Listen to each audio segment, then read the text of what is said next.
The bees are dying, and our survival hangs in the balance. In the past year, over 70% of U.S. bee colonies, more than 1.1 million hives, were lost, marking the worst collapse on record. At 4RBs, we're fighting back with our breakthrough PureWave cell, a quantum frequency device crafted with 48,000 Gauss rare earth magnets in the shape of the flower of life. When placed inside a beehive, it delivers remarkable results. Colonies grow 2 to 3 times larger, honey production soars, pesticide and antibiotic use drops to zero, colony collapse nearly vanishes, and queen replacements plummet. Every purchase also supports our beekeeper program, providing free PureWave cells to small beekeepers worldwide. Rebuilding life one hive at a time. Join the fight today and buy a jar of PureWave honey, or even one of the cells used by the beekeepers. Use code WITF for 20% off at 4rbs.com. And if you're listening on audio only, that's the number 4, letter R, bees.com.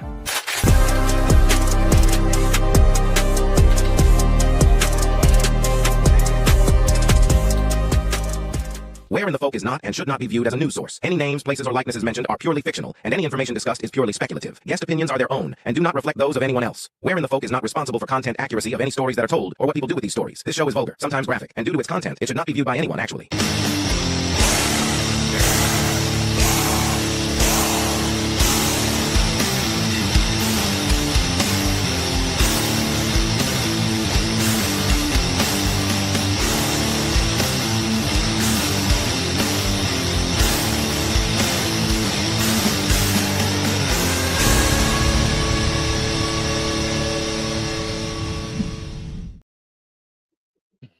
Welcome to an episode of Where in the Folk, a special episode with just me and Morgana. Cecil's out on vacation. That's right. Celebrating his big 4-0. Is it? Is it? Yes, it is. I don't know if it is. Yeah. I don't know. He's younger than Mandy. Well, according to Mandy, they're celebrating his 40th today. I'm She that posted dog. it all over I'm that social dog. media. I'm the dog meme right now because I just don't. I ain't buying it. Okay. I'll have to address that with him tomorrow. Okay. All right. Sounds good. But we have we were out last week. We have a super stacked episode this week of just absolutely crazy stories. And it was going to be, I mean, it's way more for 45 minutes. So in lieu, yeah, you're not 40. You're not 40, dude. But we're going to be running it. We're going to be running long tonight and just doing one big show.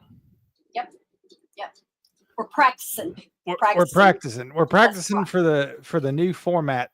Yes. And if you get our newsletter, you know what that new format's going to be. If you don't get our newsletter, you should go to weirdrealities.net and subscribe, and you will get it every month. But yeah, we're going to kind of blend the two shows together so you don't have to hop from one format to the other. You know, you can log on and we're there. We're just going to run them back to back on the same network. Yeah. Hey, Landa. Hey, Landa. I think that'll be good. That'll be a good change. Absolutely. And Cecil's claiming he's 40. I thought he told me that Mandy was turning 40 this year, and he's younger than her. I don't know. Maybe she started going backwards. I think you're tripping, dude. We'll have to address this tomorrow. Anywho, do you want to get started with the yes. Friday? We're actually doing a feel good this week. Yes, we are. That feels good, sort of. Yes. I do want to say one thing just to address, because I keep meaning to bridge it. I think we should be viewed as a news source because we are more accurate and more unbiased than any other news source that's currently out there. I don't know. We do stay really open, but you know, sometimes we have crazy people on with us. So we do, but that doesn't make us any less newsworthy.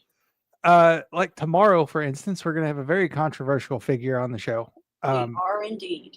Which we will talk about a little bit more later in the show, but tomorrow you're definitely going to want to tune in. Yes. Anywho. Okay, so anyway, Friday feel good. All right. So there is a picturesque town, Stratford upon Avon. It's the birthplace of William Shakespeare, and it is home to a serene flock of about 60 native mute swans that glide along the River Avon.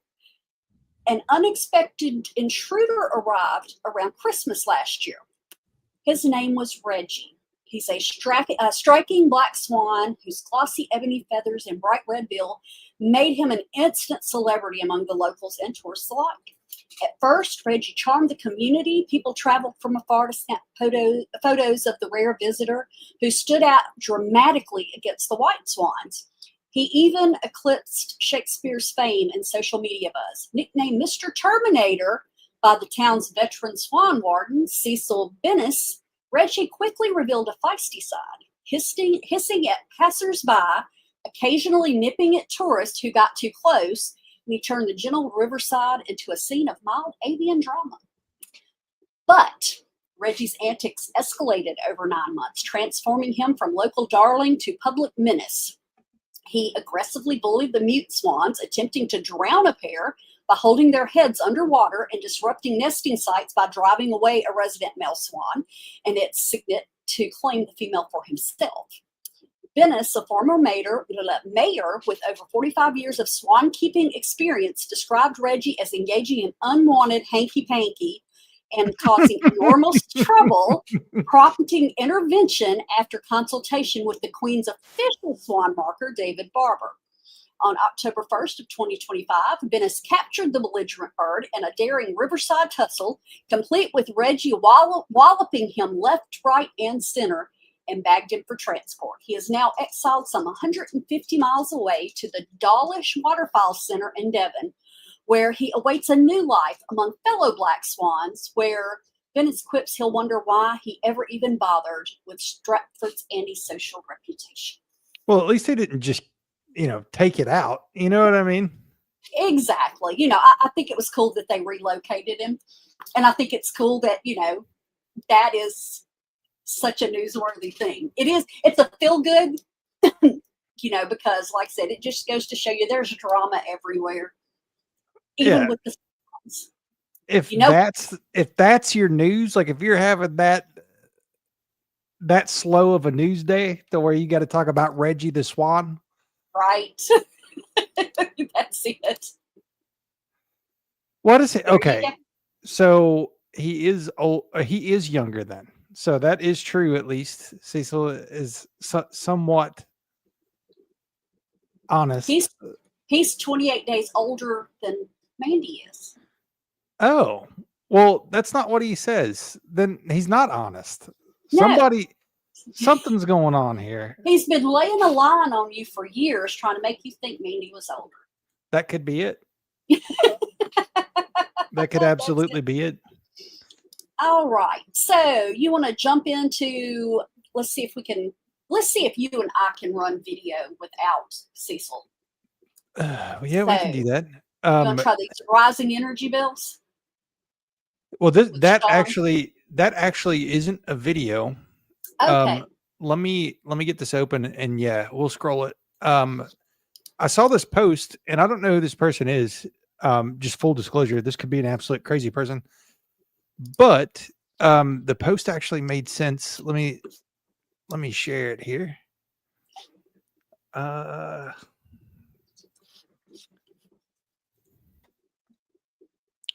Okay.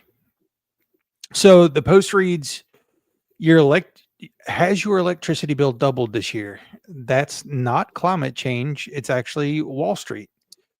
It says that private equity firms have spent approximately $10 billion buying up America's power grid in 2025, turning your AC into their ATM.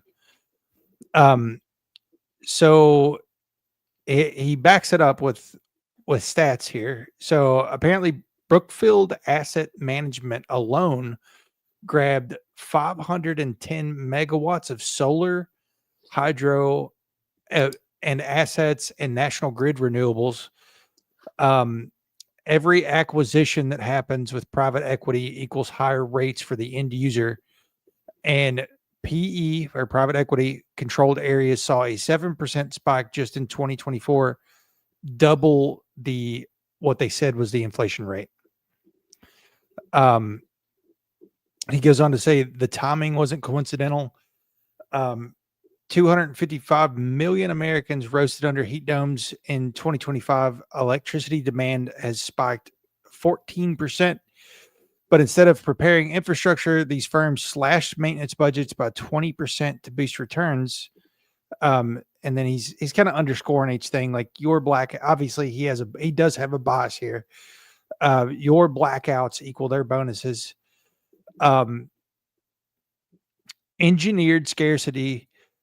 Texas ERCOT, which has their own grid, prices jumped 18% year over year. I don't know if you're feeling that or not, Landa. I know you're in Texas.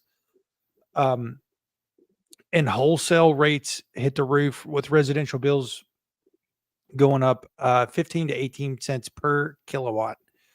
Not because of supply shortages, but because of manipulation.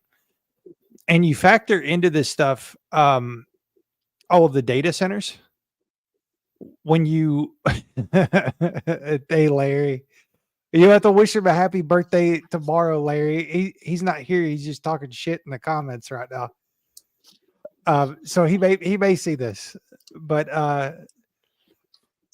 let me see the totally okay. So anywho, I just wanted to point that out in case anybody's feeling their energy bills going up year over year. Apparently, private equity is like, in addition to all of these data centers, absolutely stressing the grids out. You have a situation where private equity is also buying up your local energy consortiums and, milking them pretty much. Yeah. Well, I always say my power bill has not been under $300 since January, which is a third higher than what it has been dead heat of summer, it would usually hit 300, but this has been steady since January. That's so crazy. It definitely, makes sense. What's up, Alan? Hey, Alan. We're just talking about electric bills and stuff going up. The past couple of weeks, we did a show, I should say. We really have been underscoring the problem with these data centers that they're putting everywhere. From the water that it's wasting to these astronomical power pools. Like, yep. They're trying to build one, and I forget where it was, Wisconsin, that was going to use more energy in the data center than every residence in the state put together. Mm-hmm. And who do you think's footing the bill for that? Right. And that's what was it? The one in Texas that has a water shortage since they put the one in there. Yes. Where the couple has no water pressure anymore. Yep. Because I was actually talking to someone about that yesterday, because someone had mentioned to him about, data centers and yada, yada, yada. And he's thinking they're talking about data centers like gaming and stuff. I'm like, no, it's AI data centers. And he's like, well, what difference is that? I said, because of the way that they've got them outfitted.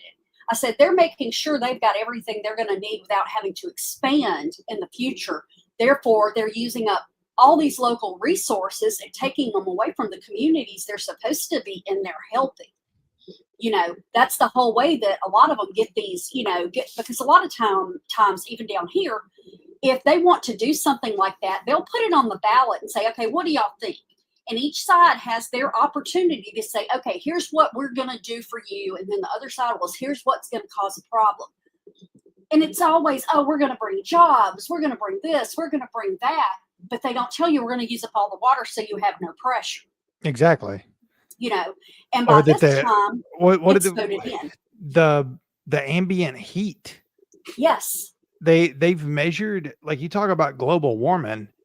They've measured heat like 2 miles above these data centers.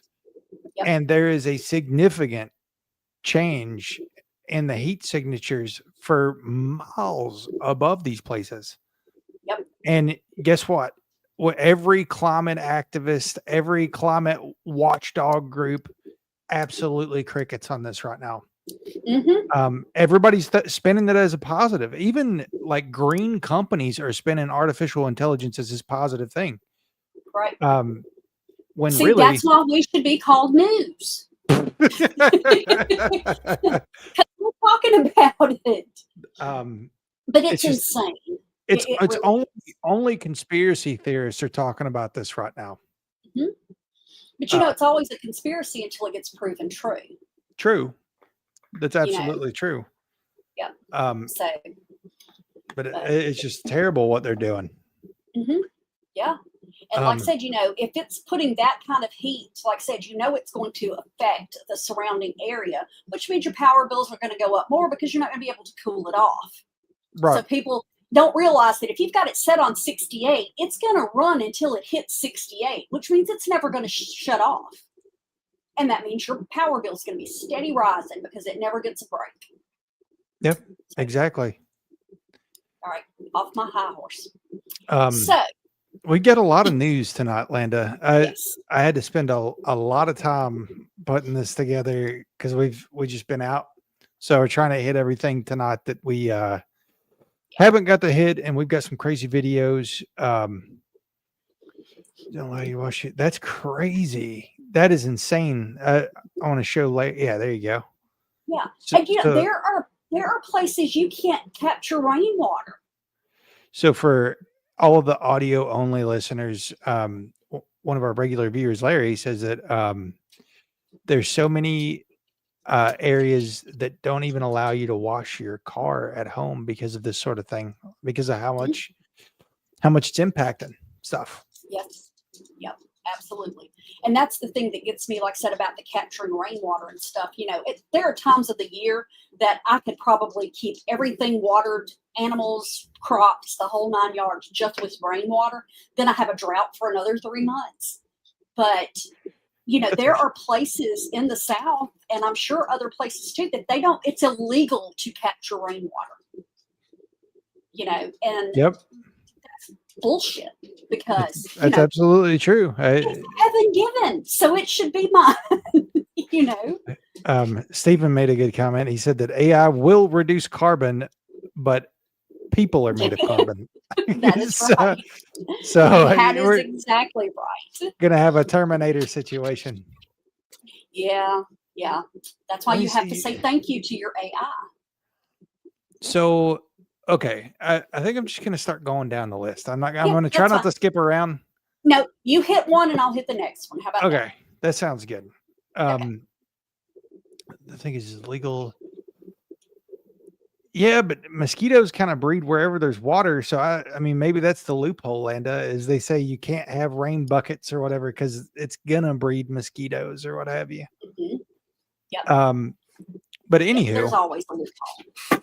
so this is something that has also been super underreported, in my opinion. Some of you may or may not have heard about this, but Vietnam and Thailand are absolutely crazy right now.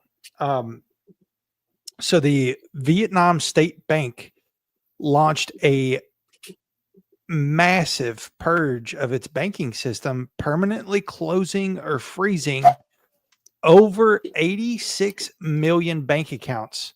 That's almost half of the country's total bank accounts in Vietnam. Why did they do this? Because it's part of a stringent new biometric verification regulation aimed at curbing fraud, money laundering, and cybercrime under the guise of that anyway. So imagine a biometric program where if you don't enroll, your bank account literally gets shut down. And that's what's happening. And people are going absolutely nuts. The crackdown began on September 1, all throughout September. It started out targeting dormant accounts, but then ended up leaving only about 113 million total accounts active. And people are going absolutely nuts. And just weeks earlier, Thailand's Bank of Thailand, BOT, in coordination with all of this, they froze 3 million bank accounts. And they're saying that these are targeting fraudsters.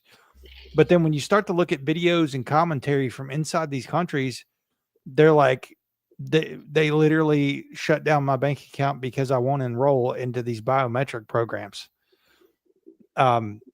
Which is kind of, we covered the passport, or what, it wasn't the passport, it was the biometric thing in the UK recently, the same thing almost. Yep. So I'm just wondering when they're going to try to pull that here, where, because what does that sound like? I know, Stephen, like from a biblical standpoint, if you say you can't buy groceries until you give us your biometrics, or you can't, afford to put gas in your car or go to work, or you can't live if you don't give us your biometrics, that sounds an awful lot like the religious, like, beast system. And something else that I've been listening to just a few off the wall things while I've been sitting at work all week. And one of the ones that I heard was, our ultimate goal is for everyone to have one of the smart rings at all times. Well, it's funny you say, I don't think we hit this, but and I don't have it in here, but Oracle just bought them. Yes, that's what got me started listening to comments and stuff, was that purchase. And I went back to listening to somebody that was one of the higher ups, and that was his comment. And I'm like, okay, so that's just one more damn way you can track me. Yes. And yeah, I'm like you. It's definitely got some biblical connotations to it. There's a lady that everybody says is crazy. I forget her full name. I know her first name's Sabrina, but she gets on, and you only ever see her like a stray video here and there on TikTok or Rumble. But she was talking about how there's patents out there, like CIA patents, for wearable biometric technology. But if you think about it, I mean, and here's, like, she sounds super off the chain, like crazy, until you really get to listen into her. But she said something that really struck me. So we have all these wearables, and I'm sure that there's a lot, like a scientific explanation, like a book explanation for this. But she's basically like, think about the technology that you're wearing on your arm or finger. How are these little lasers doing all the things it says that it's doing? Like, how does it know when your you're pressure, your pulse, everything? How's it performing in the EKG? Why aren't we just using that instead of EKG machines? She's like, how is it performing all of these things that you would normally need to put something on your finger, or you need to go to get an actual EKG, or now it's even to where your wearable will tell you when you're getting sick. And she's like, none of it makes any sense. It's just got little lasers that shoot you all the time. But again, I know there's a textbook explanation. I'm not dumb, but maybe I am dumb. But well, no, but there's just so much more to it, because here's the other thing. They've been out, about 3 years now is when they kind of started showing up. They were a couple $1,000s. I was standing in the line at Walmart to pick up a prescription today. They're under $50. Well, yeah, you can get them for under $50. So I mean, they're making them cheaper and cheaper. That way, when they say, "Oh, you have to have this, or your insurance isn't going to pay," then you can't say, "Well, I can't afford that." Well, and I don't even know if you know this, but now your any FSA has to cover wearables. No, I did not know that. So, like, because I just found this out through an exercise last year. If you go to any of the wearable websites, so you could go to Aura Ring, which is the ring that Oracle bought the data rights to, or whatever. Right. You'll see a banner at the top of the website that says FSA eligible.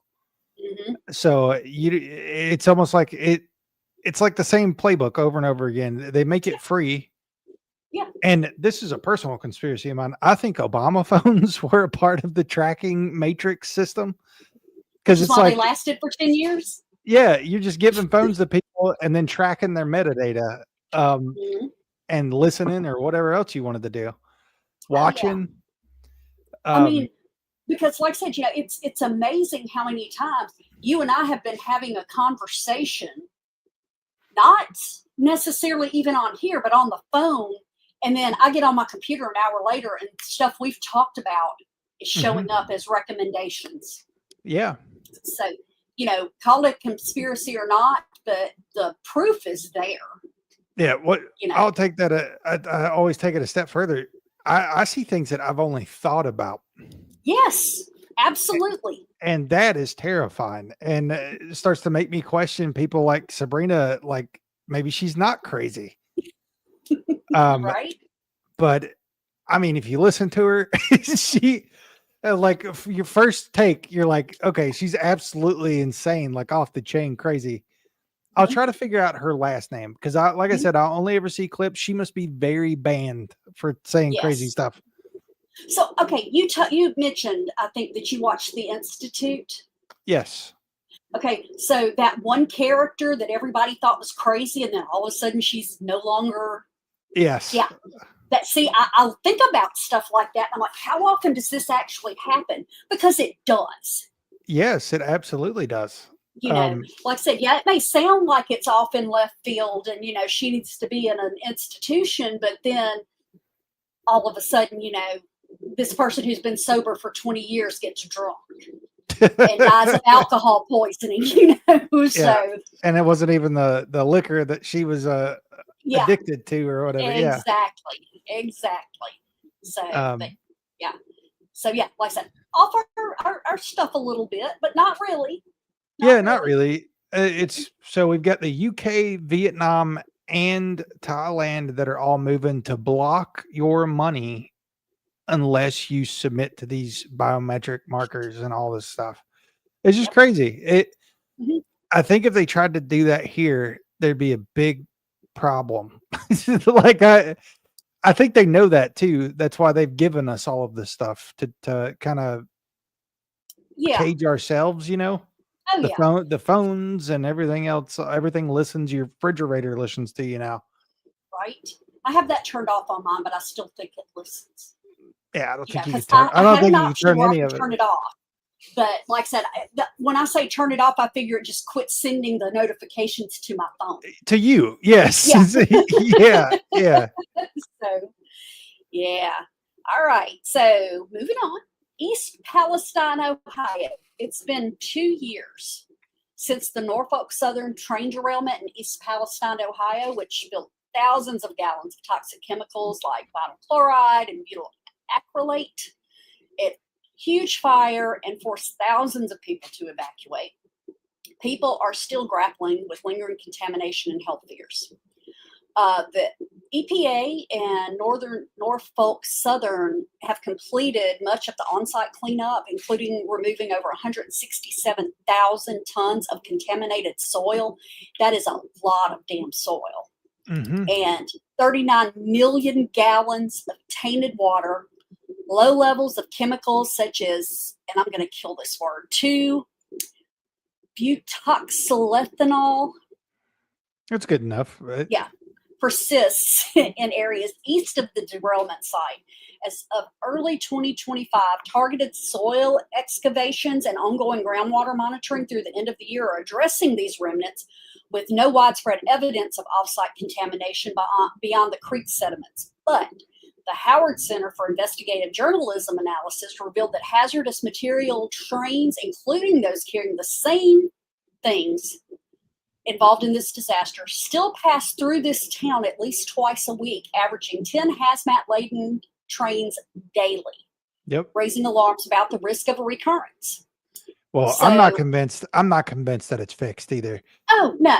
They mentioned the creek sediment on purpose because there's videos of people who are pushing the mud and you just see oil slicks go down the creek. Oh yeah, that's like you remember they had that oil spill off of the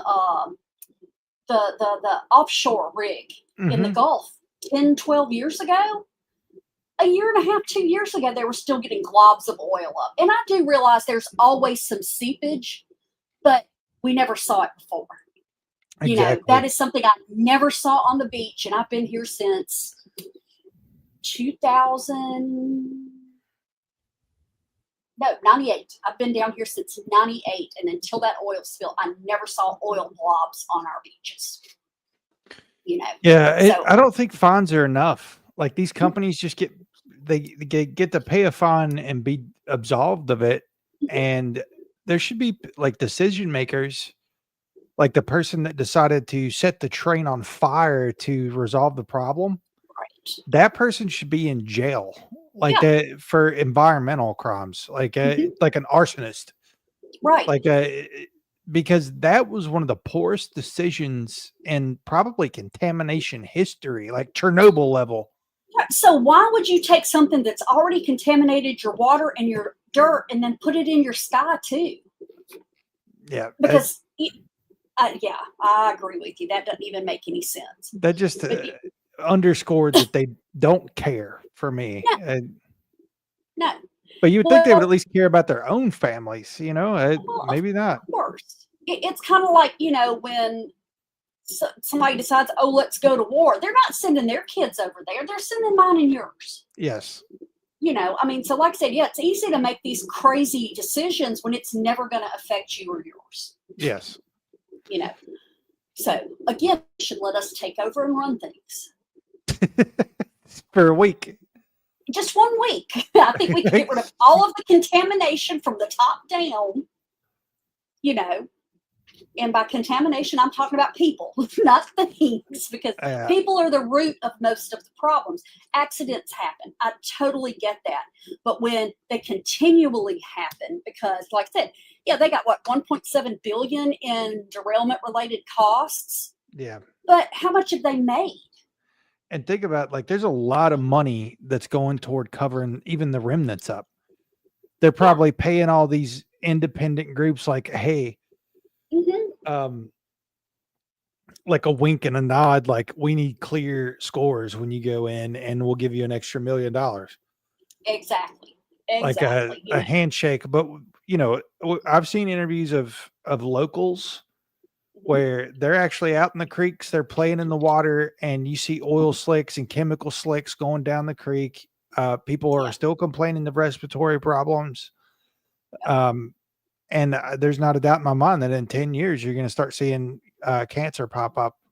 Oh, yeah. In East Palestine, and people are going to be like, how did this happen? Yeah. We thought it was clean. Yeah, absolutely. I mean, it's what was it? The town with all the, oh crap, I can't remember the name of it. All the pipes and stuff that it was perfectly safe. Oh, Flint. Yeah, Flint. There you go. That's the one. Yeah, it was perfectly safe, and then all of a sudden, even children are getting adult respiratory diseases, and I mean, that's a place they won't even take baths with that water.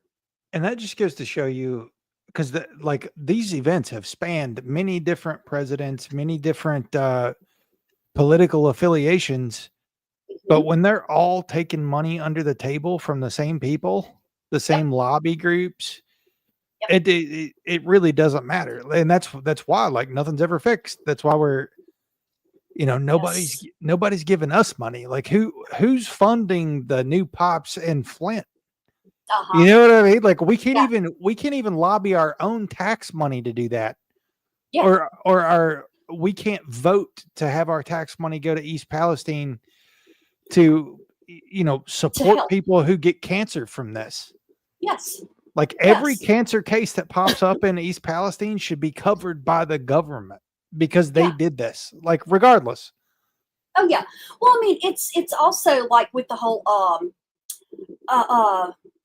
you get, and I've gotten one in the last week for these class action lawsuits. Did you experience this because you lived here? Mm-hmm. Okay, fine and well. But, the average payout, even if it's a huge one, the people that are affected get almost nothing. But the attorneys get their 45%. And then 45 million people have to split the other 55%. Yes. And that is absolutely insane. Because, they didn't suffer. And I understand. And it would be one thing if they were going into it saying, this is so wrong. We need to help these people out. But no, it's like, oh man, this happened. So we're going to go in here and we can make a fortune off this. Yep. And I'm sure there are people out there and groups out there that are not doing that, but the squeaky wheel gets the oil. And when that's the biggest thing you see, then why would you think there's anybody out there that cares? They don't, Agreed. because it's a slap on the wrist, like you said, and then they go on doing business as usual. So That's absolutely true. And now we're about to get into something sad. yes. So the Yes. part of the tagline for tonight was the price of love, and is related to this next story. So there's a wedding venue that is allegedly they have, but it's alleged, refusing to return a $20,000 deposit after the groom's sudden death. So it's a heartbreaking case that is sparking outrage and a flood of negative reviews to the Cotton Room, which is a popular 12,000 square foot wedding venue in Durham, North Carolina. They've been accused of refusing to refund 20 grand in deposits to the fiance and family of the groom, who died suddenly 5 whole months before their planned October 11th, 2025 wedding. Now, look, I get it. Like, if they're on their way to the wedding and they get in a freak accident, and you're like, oh, well, we've already spent the 20 grand on your wedding. Like, it's ready to go. Absolutely. If their wedding were next week, you've already started buying supplies and all of that. But 5 months? Yes. That you bought nothing at that point. So his name was Christopher Chris William Perry. He was 32. He collapsed and passed away on May the 12th, one day before his 33rd birthday, leaving his fiance, Kristen Seidel, devastated after she discovered his body. The couple met 3 years earlier and got engaged during a romantic trip to Italy in 2024, and had been eagerly planning their dream event at the venue, which they booked shortly after returning back from Italy. They had already paid $18,382.50 in non-refundable deposits covering food, drinks, rental fees to secure the date, and turning away other potential bookings in the process. The family's pleas for compassion fell on deaf ears, as the Cotton Room said that they had strict contracts which only allow refunds if the venue itself cancels an event. The venue offered to return $11,000, probably after the outrage, if another couple rebooked the date, but with the wedding just months at that point away and no takers, that fallback hasn't materialized. Chris's parents, Sue and Bill Perry, expressed profound shock in interviews, with Sue writing in a 2025 Google review, "How can a venue that specializes in the business of love, happiness, and weddings have such a cold, cruel, and compassionless response to this tragedy?" Bill accused the business of profiting off the death of our son, noting that other vendors like the DJ, wedding planner, and photographer all promptly refunded their deposits without hesitation and probably apologized for their loss. The Cotton Room has encouraged couples to purchase event insurance to cover such unforeseen tragedies, they say, though Seidel says he has no memory of that advice during booking.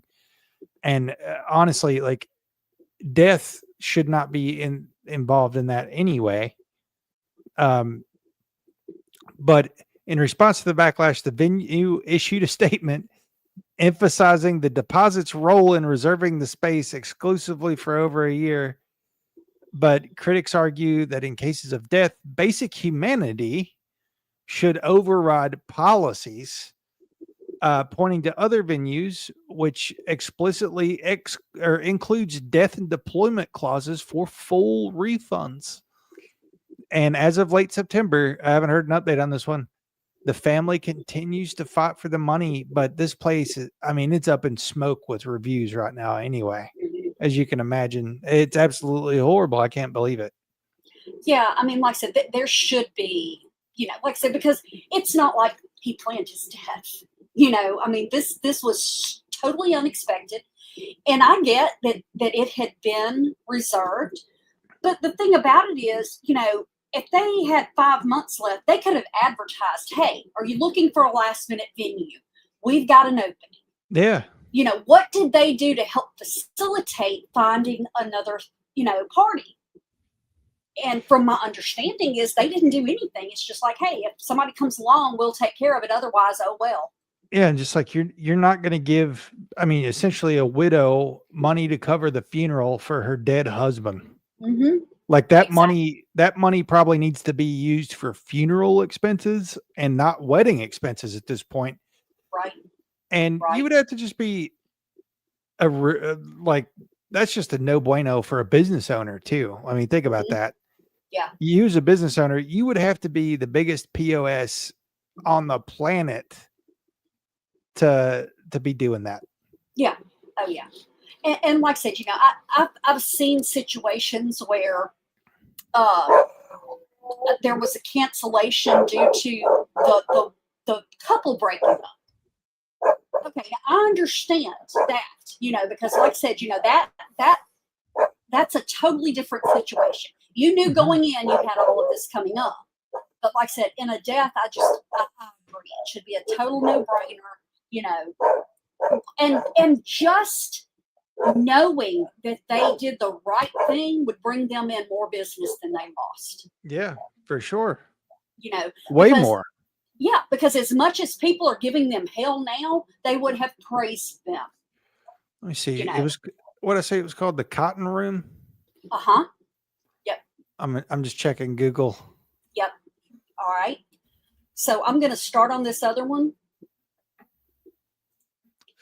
while you're looking that up, or have you got it already? Durham, North Carolina, I think.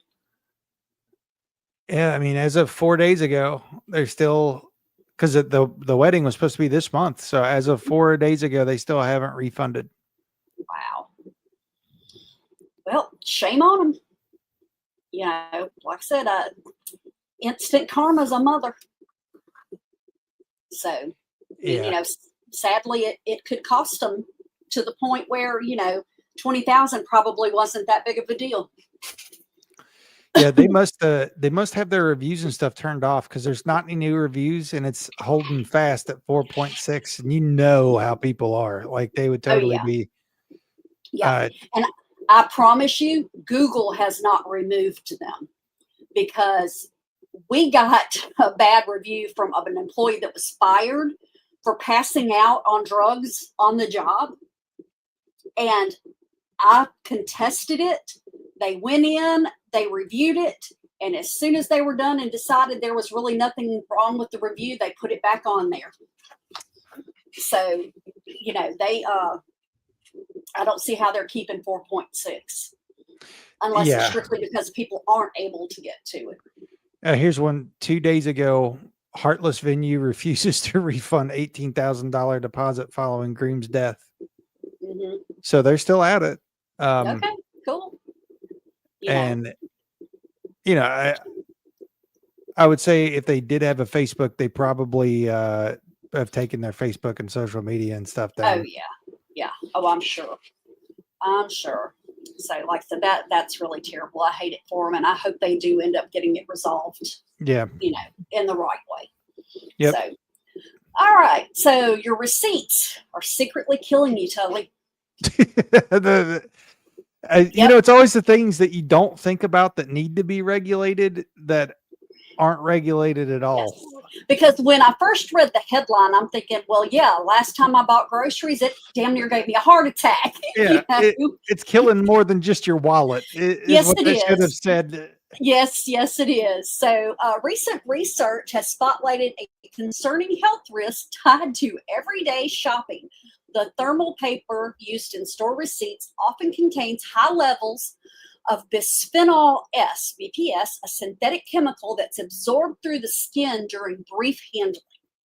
According to a 2025 investigation by the nonprofit Center for Environmental Health, simply holding a receipt for just 10 seconds can result in enough BPS exposure to exceed California's Proposition 65 safety threshold for reproductive toxins.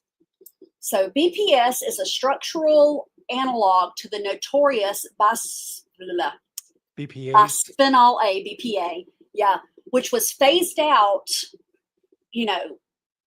a long time ago on receipts because it had endocrine disrupting properties, which mimics estrogen in the body, and it potentially interferes with metabolism, growth, development, and reproduction.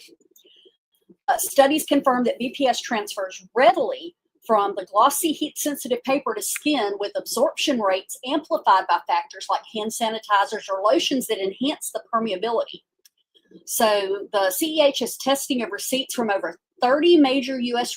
retailers, including Burger King, Subway, and The Gap, revealed that the BPS concentrations of up to 42 times the safe limit. Well, imagine like you getting it on your hands and then you're eating too. Yes. So that's like a double whammy. Yeah. I don't go wash my hands between the time I pick up my burger and the time I eat it.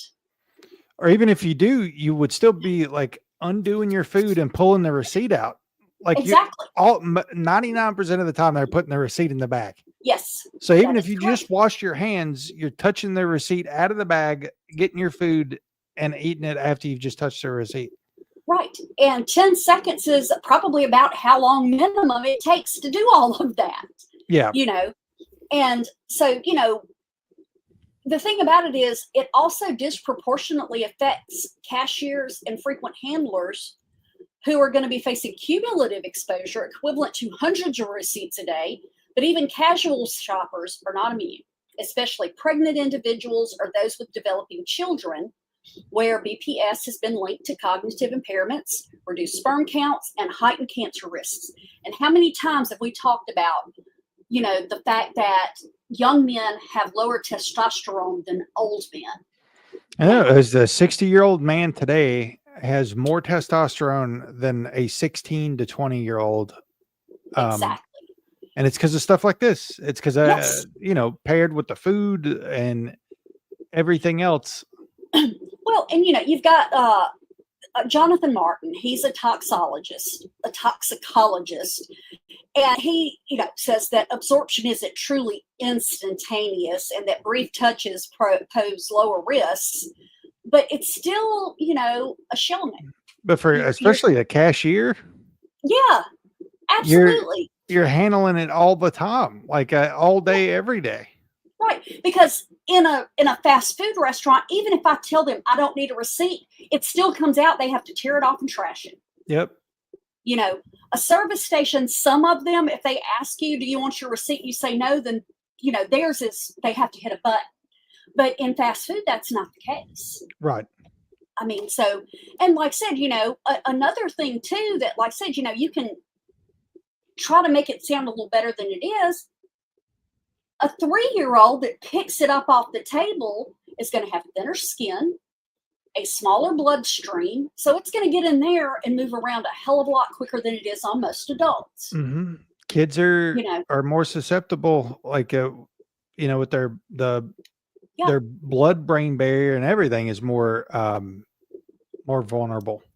Absolutely, and I have a little receipt printer that's thermal, and now I don't want to use it. So thank you, Tully. I appreciate it. It's not me. I know. And I got this thing because it's easy to use at like flea markets and trade shows. So if Mo and I are, out, because he does pins and stuff, that's an easy thing to carry. It's that big. And I don't need ink. All I have to do is hit it. It prints it out. So, but it is thermal. This next one, I guess, would also fall under the price of love. Yeah. So this is also in the UK. I don't know what's going on with the UK, but it's bad. We got some bad stories from Britain and the UK this week, but this one may take the cake. Tully, this is illegal in Mississippi, but I know people that have gotten around that law. So yeah. So the little backstory to this: when I was a young man, I had a relative in a nursing home, and this is in very poor rural southeastern Kentucky. And I remember distinctly there was a lady across the way who had been in the nursing home her whole life, and she was blind, could not talk, could not move independently, and basically like if Helen Keller were actually blind and deaf and mute. But it was because she was in this state because her parents were first cousins, and it was a very like well-known thing down there that first cousins was a no-no. And obviously you've got the stereotype of the South anyway and cousins. But the the UK, the United Kingdom, in late September, the National Health Service sparked intense controversy with a blog post published September 22nd by Genomics Education Program titled, "Should the UK government ban first cousin marriages?" The article, intended as a balanced exploration of ongoing parliamentary debates, acknowledged the well-established health risks such as increased chance of children inheriting recessive genetic disorders like cystic fibrosis, thalassemia, doubling the baseline risk from about 3 to 6%. It's listen, if you've ever met somebody who is a child of first cousins, they're just not right. 99% of the time. Well, and the reason that the British royal family and the Russian royals before, the Bolsheviks took over had hemophilia was because of inbreeding. Yep. So here's where the controversy comes in. This article by the NHS also highlighted potential benefits of first cousin marriages, including stronger extended family support systems. That's the part that got me right there. Economic advantages such as consolidating resources, property, and inheritance within households. And I don't even have to read the rest of this. This is just ignorant. Yes. And, I know people give the South a hard time, but, I believe, if I'm not mistaken, throughout Europe, the Middle East, and so on and so forth, cousin marriages are much, much, much more regular, Yes. not And anomalous.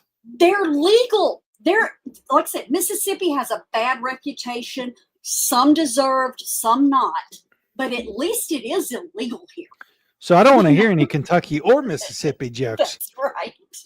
That's exactly right. Because like I said, right, in-laws, let's call them outlaws. And like I said, and sadly, I do know people that are, like I said, products of that. Well, there were health problems with their Yeah. children. And like I said, it's, and please don't take this wrong, but it's the same reason you don't breed dogs like that, because and I've been a breeder, so I'm speaking from experience. If you start interbreeding them, you end up with unstable dogs. yes. They're crazy. And it stands to reason, if you do people that way, it's going to get worse the longer it goes on. Because what was it? British Pakistanis, okay? Talking about genetic conditions, account for 30% of recessive disorders, despite being only 3.4% of the births in that country. Well, and that's definitely a culture thing, I think. Oh, yeah, it is. Because it's very common in certain cultures to marry your family. And usually I think they try to stay away from first cousins. But sometimes you just get hit with Cupid's arrow, Well, I remember when I was in college, we were studying ancient Egypt, and she had this picture up on the big board and everything, and says, when you see this, what's the first thing you see? It was a sarcophagus of the Pharaoh and his wife. And somebody's like, were they black? Because it was a black sarcophagus. And I'm like, dude. And somebody's like, they look alike. She said, that's it right there. Because in their culture at that time, the Pharaoh was of the gods, and you could not be of the gods if one of your parents were not a god. So brothers and sisters married. And I would argue you hear stories about like the 13 families and stuff. Mm-hmm. Mm-hmm. You know, and you hear about the royal family. Yep. There's definitely been, like, I think that article even mentioned like one of the King Henry's, Mm-hmm. Henry Henry VIII. VIII. Yeah. Yep. And that's what landed back to what you're saying. The reason it's legal apparently is because Henry VIII created a loophole in the 1500s to be able to marry your cousins.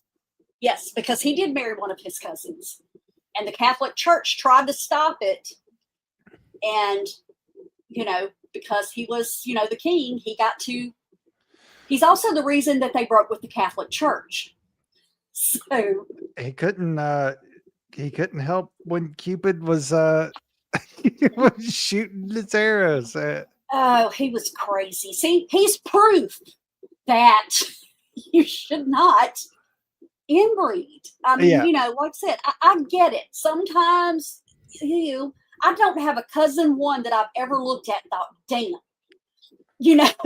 that's just me. There is a line you don't cross. If Mo and I got divorced tomorrow, there's not a person in his family that I would look at and think, because they've been my family for 40 years. Yeah. But hey, whatever floats your boat, just think about your kids. Well, I'll let you hit the rage bait. Okay.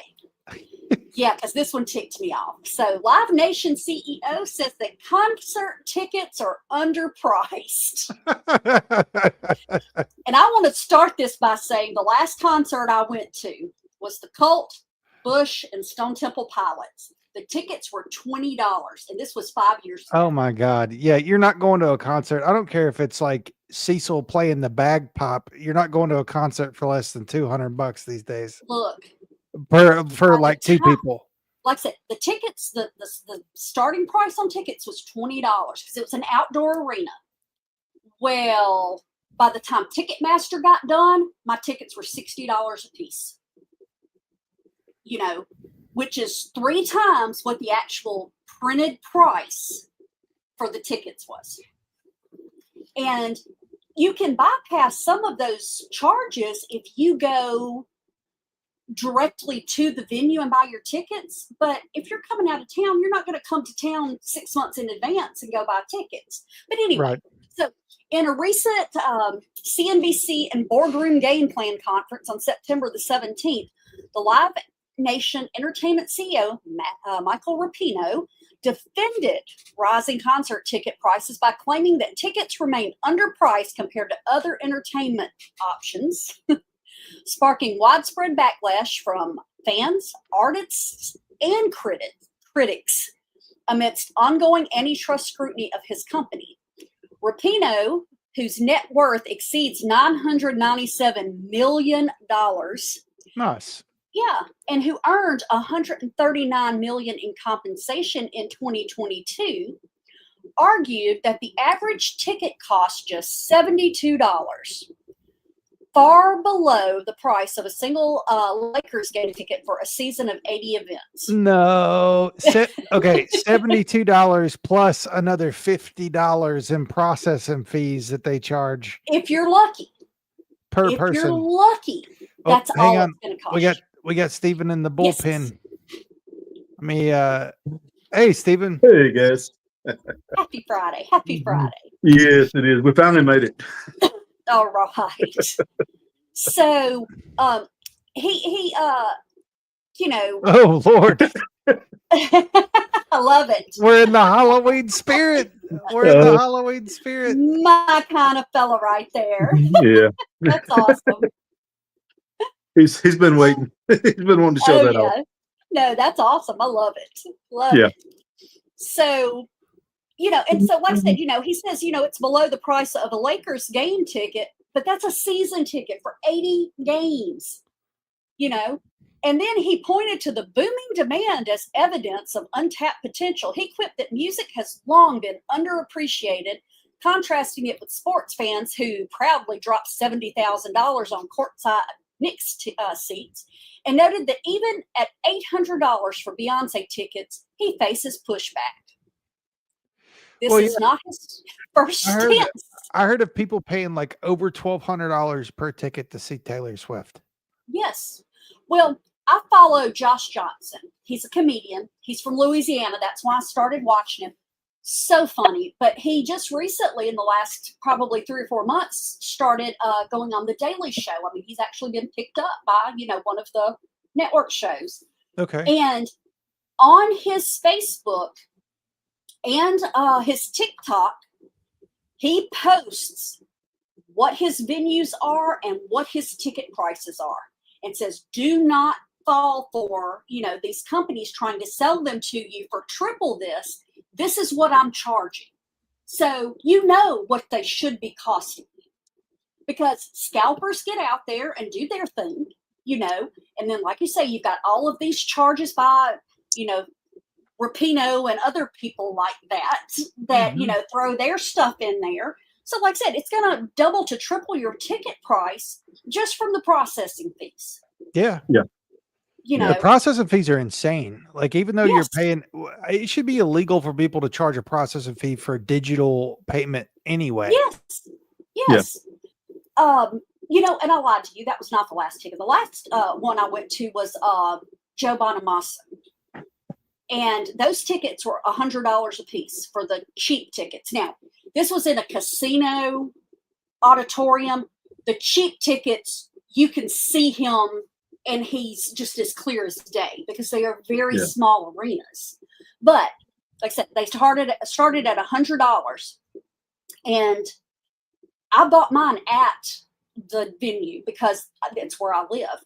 But there were other people who bought them that I work with, and they spend another $48 just on processing fees. That is And insane.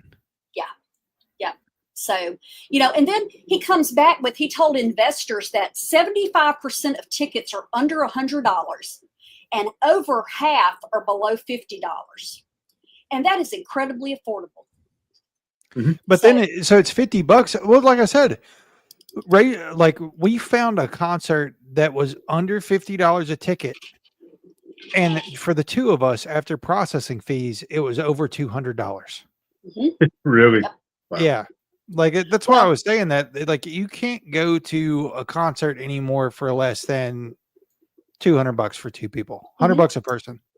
Oh yeah, absolutely. Yeah. And the thing is, he made that comment just a couple of days before the FTC, Federal Trade Commission, sued him and its subsidiary Ticketmaster on September 18th, accusing them of monopolistic practices that inflate prices through hidden fees, dynamic pricing surges, and collusion with scalpers to resell tickets at massive markups. So, that's insane. Yeah. Absolutely insane. Wow. Yeah. Yep. Yeah. Don't worry, the good guys are always going to show up, right? Yeah. Yes. Oh, yes.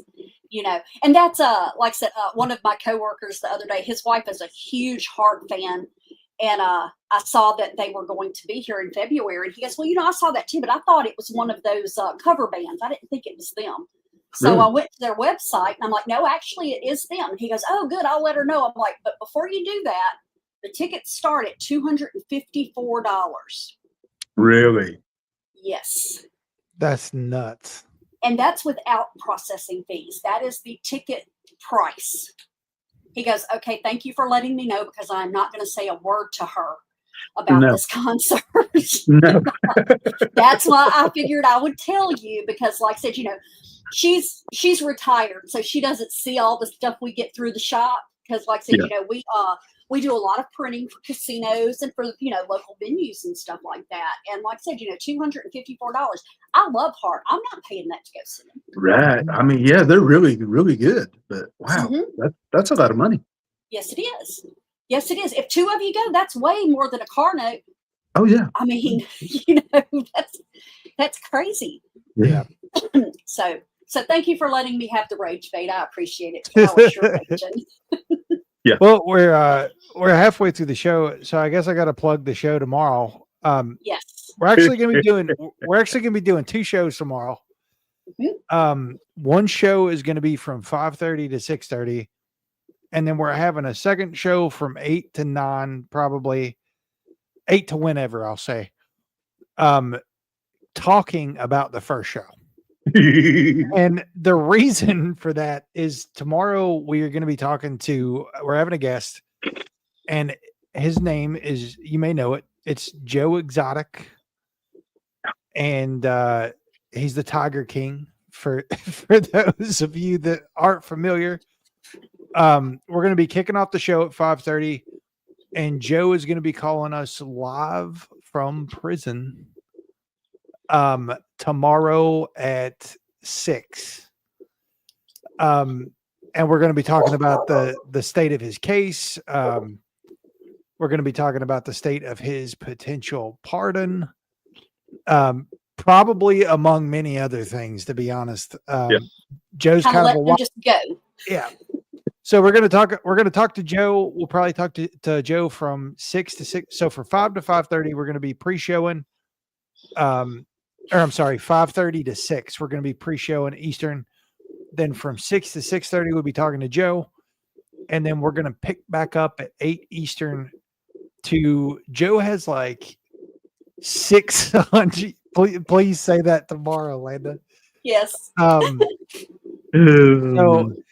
So Joe has like 600 hours of people basically perjuring themselves in reference to that case.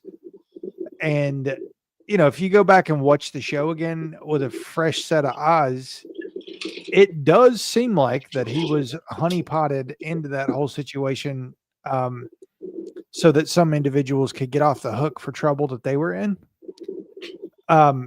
So basically, we're going to talk to Joe and then get Joe's permission, and we're going to dive into what he has locked and loaded for his innocence on the second show. Yep. So that'll be fun. We're gonna have a fun show. Yep. Fun show tomorrow. Oh, it will be. Yeah. Mm-hmm. Yep. I'm looking forward to it. And do you know, I have not mentioned it to a person until after it was posted. Everybody, because I was getting ready. What are you doing this weekend? I'm like, well, I've got the whole house to myself. No husband, no kids, no grandkids. And Did he post it? No. Oh, okay. I posted it last night on all of our social. Okay, I got you. Yeah. After you sent me everything to post, I did it this morning. I got you. Night. And so anyway, I said, and then tomorrow night when we're podcasting, we're talking to the Tiger King, and somebody goes, "Oh, haha, you're so funny." I'm like, "No, serious, from jail." And she's like, "What?" Yeah. Oh yeah. I'm like, "Yeah, no, we're actually talking to him." Yep, it's the real deal. Cecil's gonna have his phone set up as a direct line in, and we're just gonna kind of let him go. Like, he says what he says. That's it. That'll be the fun sort of part. in person. Live without a net. Yes. Yeah, Larry, we're doing it a little bit different tonight because Cecil's out, and we had a ton of stuff to cover on here. So, and also, like Morgana said, if you don't subscribe to the weird newsletter that she does, you should, because there's going to be some changes just to not to the content, but just to the format. Like we're going to start not cutting. So we're going to go straight from the news, strange news. We'll probably have like a small commercial for the Pure Wave honey, and then go straight into something weird and strange on just on the same continuous show. That way you don't have to worry about fumbling around, getting to a different place to watch or whatever. Yeah, you can take a pot. We're all gonna be doing that, Landa. That's where the commercial is gonna come in. Yeah. So if you do need a potty break, there will be a commercial that is probably, I don't know, 10 minutes of commercial of just various videos from the creators of the Pure Wave honey, Pure Wave cells. Yeah. But yeah, also, like right now we've had about 320 people pop in throughout the show. And, I don't know how many are here at the moment, but we also don't want to I feel like when we break, we also lose a lot of people and start back over again. So Yeah. we're just going to keep the train running. And I don't know, Larry, if you were here when we said that we're talking to the Tiger King tomorrow, but we're going to be talking to Joe Exotic tomorrow. The show is starting at 5:30 Eastern. Joe's going to call in around 6. And then after Joe's conversation, we're going to cut the episode, but then we're going to start back up at 8 Eastern to debrief, like to talk about the show. Mm-hmm. Yep. That's true, Landa. That's true.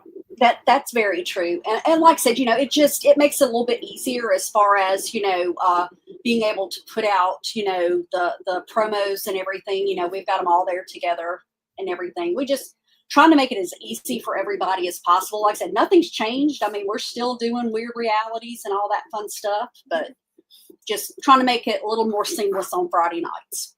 Agreed. Yeah. And I think it will be. Mm-hmm. Yep. We just got to get the form down. Yes. And Landa, did my Facebook not show up for tonight? Because I see you're on YouTube. And if so, I'm so sorry. I'll have to check into that and see why. Because I know that there are people who prefer to come in on Facebook.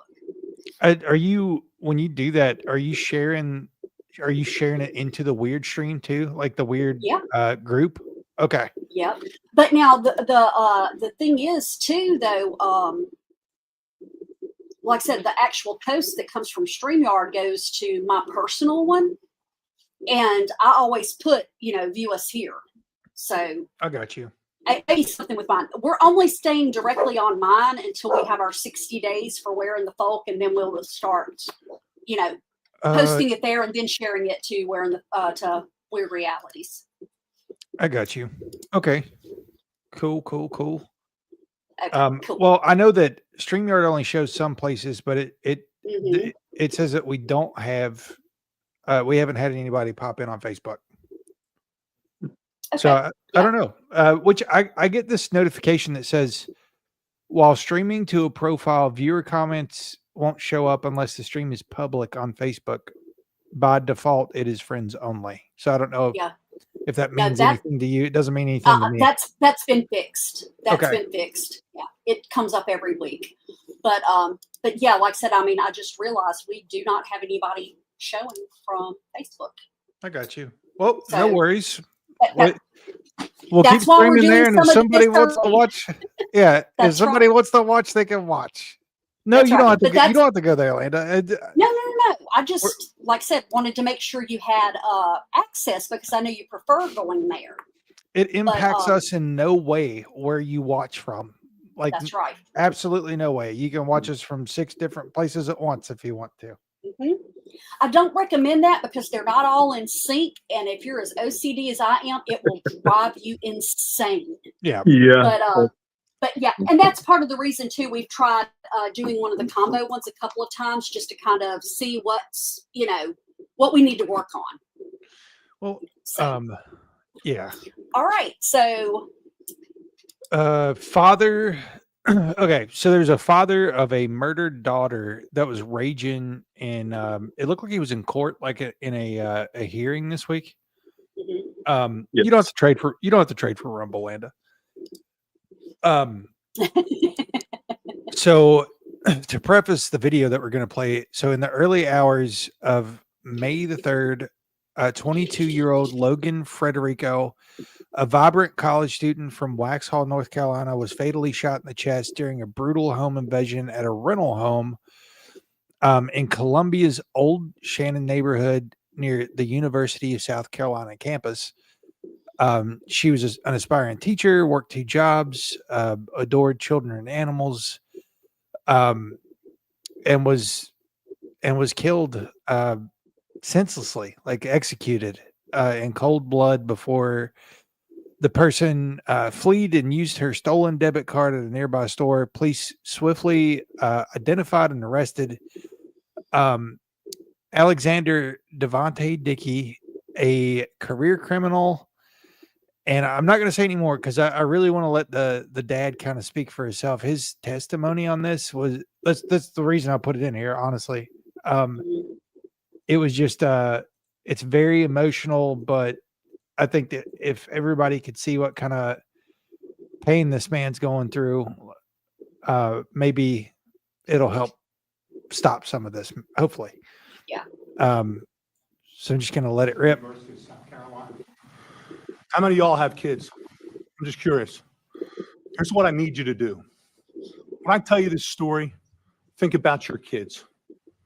Think about your child coming home from a night out with their friends, laying down, going to sleep, feeling somebody come in the room and wake them and drag her out of bed, naked, forced on her knees, with her hands over her head, begging for her life, begging for her hero, her father, me, that couldn't be there. She was 5'3". She weighed 115 pounds. Bang! Dead. Gone. Why? Because Alexander Devontae Dickey, who was arrested 39 goddamn times, 25 felonies, was on the street. How about that? How good are we doing for our family? How good are you doing for your kids? He should have been in jail for over 140 years for all the crimes he committed. You know how much time he spent in prison? A little over 600 days in 10 years. He's only 30 years old. He was committing 2.65 crimes a year since he was 15 years old, but nobody could figure out that he couldn't be rehabilitated. Well, you'd have to put him in prison to see if he could be rehabilitated. Isn't that the idea of prison? But no, my daughter wanted to be a teacher. She finally figured it out 2 weeks before she was executed. And I haven't heard a damn word from Byron Gibson in South Carolina. Not one word. 4 months, no communication. His biggest concern was that he was pissed off about my interview and how I made him look on the Fox News channel with Trey Gowdy. How pathetic is that? That we're letting our 22-year-old kid visiting friends. It's all she ever wanted to do was visit friends.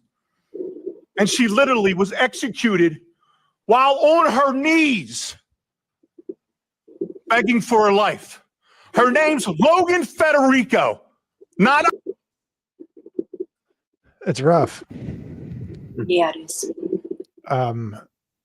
But I thought it was important to play that. Oh, it is. You know, because I think it's easy to see headlines and it's easy to read the headlines that these kind of shootings and stuff are taking place. But it's a whole different ball game to hear it from the people who are left. Yeah. Yeah. Yeah, I believe that's one thing that I've been guilty of is just you hear about so many crimes like this, and all it is just a minute on the news, or it's just a headline or something like that. Yeah. And we don't ever really get to put a face, the family's face to it, of what they went through. And these things are happening. They seem to be more and more of it, Oh, yeah. all the time. It's a Shreveport, which It's is 2 minutes for us, but Yeah. an eternity for the people that have to continue living with like the Right. family. Because life doesn't stop for the family who senselessly lost a loved one in this horrible way. Well, and it comes down to, like I said, you've got this person that has been convicted, or no, has been arrested, not convicted, arrested for all of these things. It's the same as with the young lady that was from the Ukraine that was killed. Oh yeah, stabbed a we few talked months about ago. that. Yeah. Oh, You yeah. know, that young man had been in and out on mental health issues Right. and was walking loose. Yep. Both situations could have been totally avoided. And you'd have two young ladies right now still here. But the answer isn't to just, say, just keep doing what you're doing, like No. you can't. Yeah. Absolutely not. I mean, Yeah. it's horrible that, like I said, somebody like that, you have to wait until they go to this level to deal with it. Because the reason people, and I'm not talking about the mentally ill is a totally different issue, but it's still as big of a problem. And because of things like this, but like in this particular situation, and I don't believe in 3 strikes because I think you have to weigh situations. Yeah, that's not. But- this isn't. Yeah, Yeah, there's not a cookie cutter situation No. for these sort of scenarios. No, there's not. But There's when trends. somebody, that's right. But then when there is somebody that, like I said, has been arrested for 39 felonies, why is he walking? 600 days is less than 2 years. Mhm. Do you know how much time a person can get for selling one joint in the state of Mississippi? 2 years without parole. Mhm. And I'd much rather him walk my streets Oh yeah. than this. Yeah. It's like there are no consequences, so why would they stop? Yeah. I mean, people have no regard for human life because there are no consequences.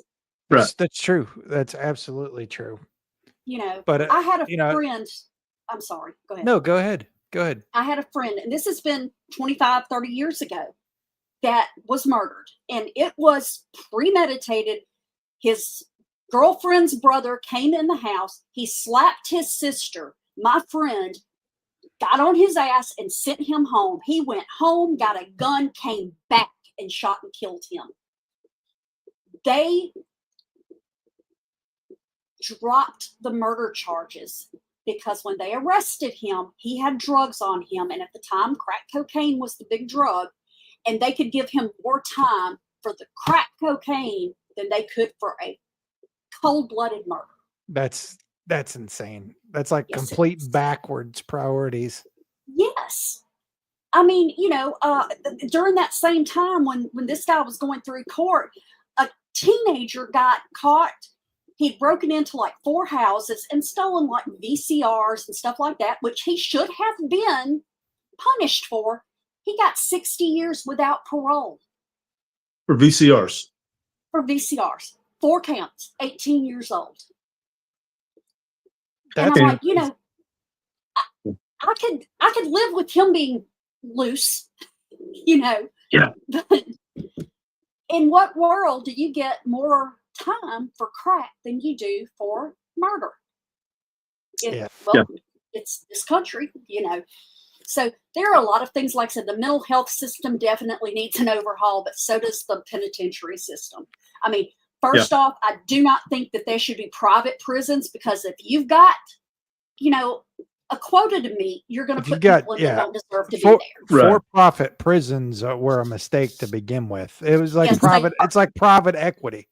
Yes. Right. It's kind of like, like I said, it's that.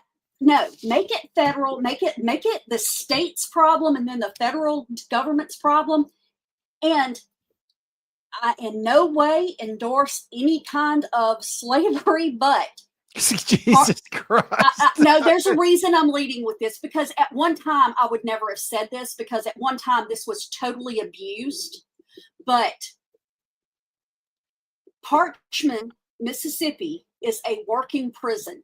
They grow their own produce. They used to raise animals. And you didn't just sit around watching TV all day when you got incarcerated. You worked. And when people get released from prison and they do something so they can go back because they had it made, that is a problem. Well, yeah, it's like that. I think it may be Ecuador that has a super low crime rate now, because their prison is literally like still. They don't get clothes. They get basic clothes. So a pair of plain white shorts and a plain t-shirt, and they are not allowed to look at each other or the guards, and they're in big rooms, they're not in their own rooms, and they're not allowed to talk to each other. Mhm. And You know. it's like the world's worst prison. Oh yeah. And it's like, would you rather go to a Russian gulag or a white collar American prison? Right. But I mean, and that's one of the things, that because we have a federal prison, and and federal prison's different. Federal prison in the one in my hometown is more like a country club because it's all white collar. I mean, embezzlement, that kind of stuff. That's a different prison than a state prison. Yes. And like I said, I do not think it should be so easy that they want to go back. I think, and I also think that they should rehabilitate. They should be educating them, but they should work. You would still have you know. recidivism. Don't get me Yes. wrong. But Yes. if you guaranteed them a livable wage after they got out, your Yes. recidivism rate would at least drop some. Because I think Yes. people get out and they're like backs against the wall. They don't know how to make money, and they go back to, And- ever how they were making money before. Right. And so many places will not give you a second chance if you have, any kind of criminal record. And I see both sides of that. I do. But, like I said, if you are rehabilitated and you have, an ability or an education for something that's going to be helpful, people will want to hire you more readily than just, hey, he's been in jail for 15 years, and he sat on his ass watching TV and lifting weights the whole time. Right. And I know that is very simplifying, but I mean, my point is, there are a lot of places that's all you do in jail is sit around and watch TV, and you've got phones and everything else. Don't make it a place people want to be, Mhm. So, Yeah. okay, I'm off my soapbox, guys. Well, Landa said she's not a state representative. Well, that's a good point, Landa. You have to fight more for good Hmm. to do the right thing than Yep. to do the wrong thing. And I think that's an inherent problem, not just us. Don't get me Mhm. wrong. And you're going to see this here in just a few minutes. Out of all the places in the world, this is one of the best to live. It is. Every country has their pitfalls. Yeah. It's easy to point fingers, but there are way worse places to live. Oh, absolutely. I think we've covered that Oh, extensively. Yeah, no doubt. Absolutely. There's no question. But like I said, Um, that's, because we always talk about the fact that it's the haves against the have-nots, Mhm. and I feel like this kind of stuff falls on the haves. If you're in a position to make a difference, you could have fixed so much of this. Mhm. But y'all are too damn busy getting your pockets lined Starting wars. and making money. So, Right. all right. So, With that I'm sorry. said, no, you're good. I'll let you get into the next one. okay. So, and this one isn't a whole lot better. New York financier and ex-assistant charged with running a violent sex trafficking ring. So on September the 26th, retired New York financier Howard Rubin, a 70-year-old former managing director at Soros Fund Management, known as Howie or H, was arrested at his Connecticut home and charged in a federal indictment unsealed in Brooklyn's Eastern District of New York with running a decade-long violent sex trafficking operation alongside his former personal assistant, Jennifer Powers, 45. The duo allegedly spent at least $1 million of Rubin's fortune to orchestrate a national network that lured dozens of women, often former Playboy models and other vulnerables, of promises of paid BDSM encounters from across the USA to luxury hotels and a soundproof sex dungeon in Rubin's Manhattan penthouse, equipped with whips, restraints, electric shock devices, and other sadomasochist tools. According to prosecutors, Rubin and Powers misrepresented the encounters as consensual, but Rubin routinely exceeded agreed boundaries by inflicting severe physical abuse, including beatings that required one victim to undergo surgery for internal injuries, while ignoring safe words meant to halt the acts. Powers, who joined as Rubin's assistant around 2011, handled logistics like booking flights, hotels, and payments, up to $5,000 per session, while the pair coerced silence through threats of lawsuits and legal repercussions. The operation ran from at least 2009 to 2019 with at least 10 unnamed accomplices aiding recruitment. Powers faces additional bank fraud charges for misrepresenting Rubin's funding in her Texas home mortgage. If convicted of the top sex trafficking counts, both face a mandatory minimum of 15 years and up to life in prison. Rubin was ordered detained without bail as a flight risk, citing his $74 million offshore assets and discussions of hiring a hitman against civil suitors. Powers remains in Texas custody pending extradition, and the case investigated by the FBI and the IRS highlights elite exploitation, with attorney Breon Peace vowing accountability for those treating human beings as chattel. So, And yeah. Why is it always New York financiers? you know, that's a damn good question. I think, you know, there's probably, if you look deep enough, you're going to find some connection between those two. If they ever release that damn list, I will bet you Rubens is on it. They're going to try their best not to bring that up anymore. I'm sorry. Yeah. No, not we. They. Oh, I are thought gonna- you said we. I was going to say, I'm No, sorry you didn't no. tell me. No. Yeah. And Yeah. if you've noticed, that's been completely overshadowed in the headlines now. Oh, yeah. Oh yeah. Yeah. Yeah. Without a doubt. And I mean, who let's be realistic about this right here. Who can afford that? There's only a certain amount of people Yeah. who could afford that. Mhm. And I would say that, I mean, they're probably not doing the full due diligence to be in a trafficking ring. Mhm. It's more than just like a 2-person job. That's you've got connections to probably the cartel. You've got connections to, you know, the underbelly of society. And then- nobody, I feel like nobody's doing their due diligence on figuring out the entirety of the ring. Well, and Right. 10 unnamed accomplices aiding. Okay, why? They've cut a deal, I'm sure. We'll give you the big guy Yeah. if you give us nothing and don't release our names. That's Right. exactly what happened. Yeah. And I don't have a problem with cutting deals, but I don't think they should be deals where you get off with no repercussions. Yeah, for running Right. a sex trafficking ring. Yeah.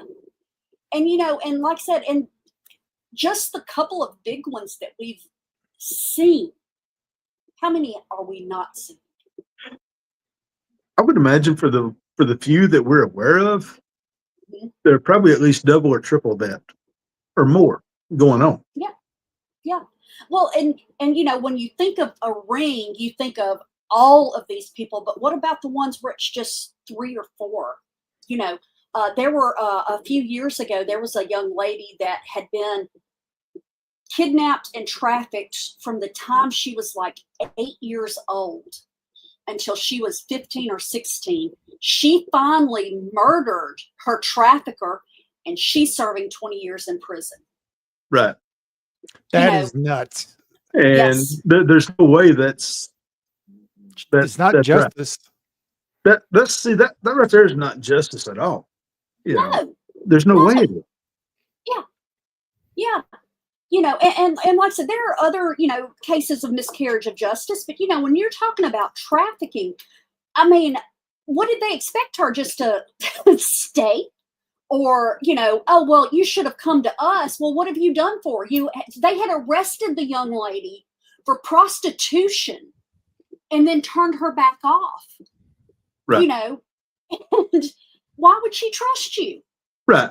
You know, that right there, that to me, that points to a bigger web of what's going on, because Yes.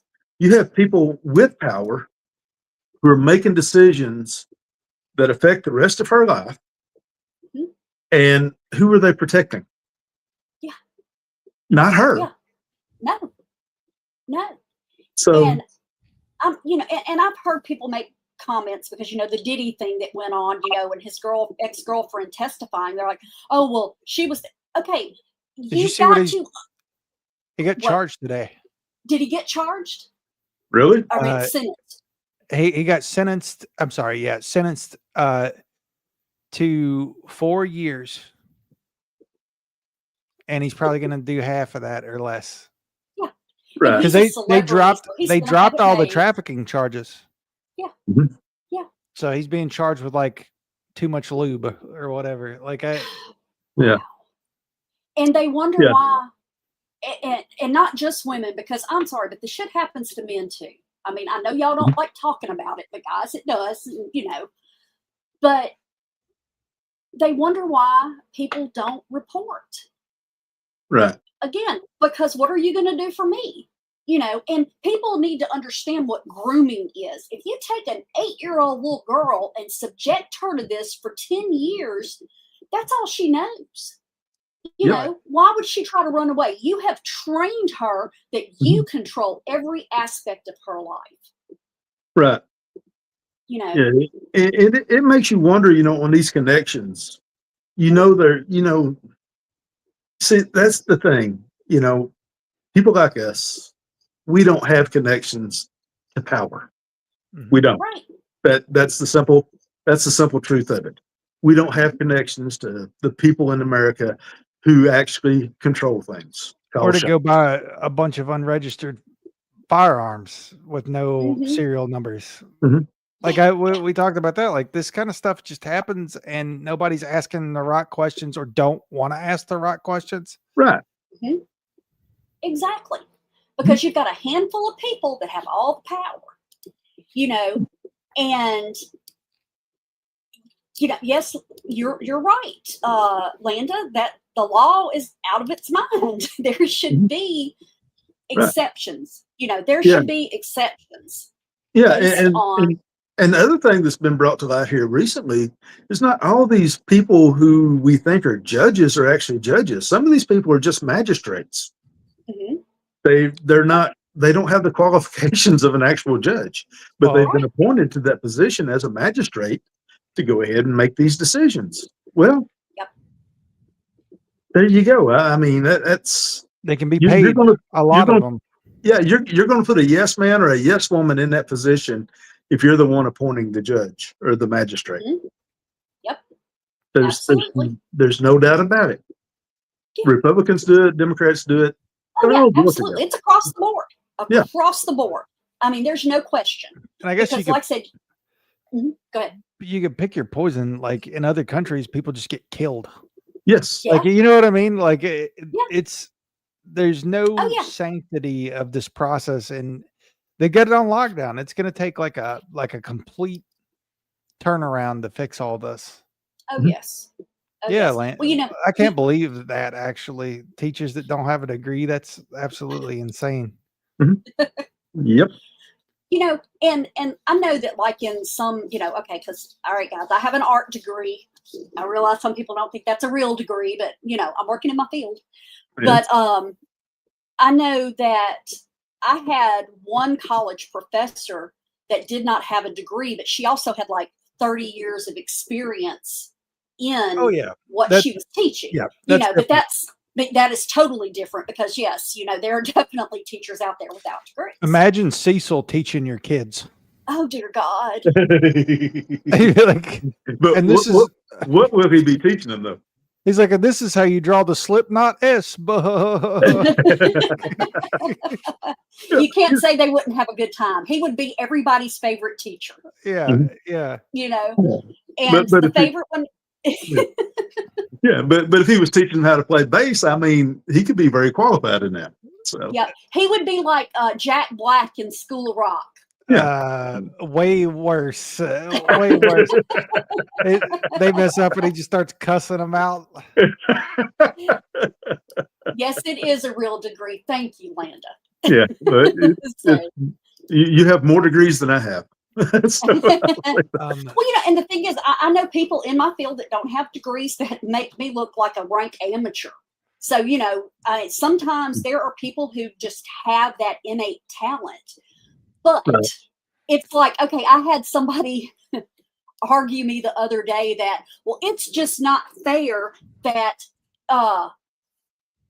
how was it he put it, that a female doctor can get hired without her degree over a white male doctor. I'm like, first off, you cannot be a doctor until you pass certain tests, dude. You know, there are certain things that you have to do, and you have to pass the medical board exams to get that degree. I said, that is before you're ever hired. So while I'm not saying that there isn't, you know, a case where she may get it over him because she's a woman, but it doesn't have anything to do with whether or not she has a degree. Right. You know, But at the same time, I watched the video the other day, and it's talking about, used to in centuries past, if someone wanted to learn a profession, they would serve as an apprentice for a certain number of years. Yep. And then Absolutely. the apprentice would eventually become a master, like the Yes. master that they learned from. We've talked about this before. Imagine if you could apprentice as an attorney for 4 years.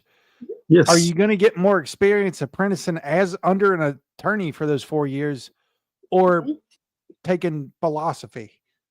Right. You know what I mean? You know, I actually had a plant manager that retired a couple of years ago, and he asked me that one day. He goes, used to, I could call up to the local college and say, I need a printing apprentice. And they would pick somebody that was doing really well in their class because it was a vocational degree. He goes, or I could call and say, I need a graphic designer. And they would send me somebody that was getting ready to graduate. He goes, I can't do that anymore. I'm like, Mike, one, they don't teach printing as a class anymore. And when they teach graphic design now, when I learned it from a production standpoint. I learned about what you need to do in order to get stuff printed. So I learned the creative side, but I also learned the production side.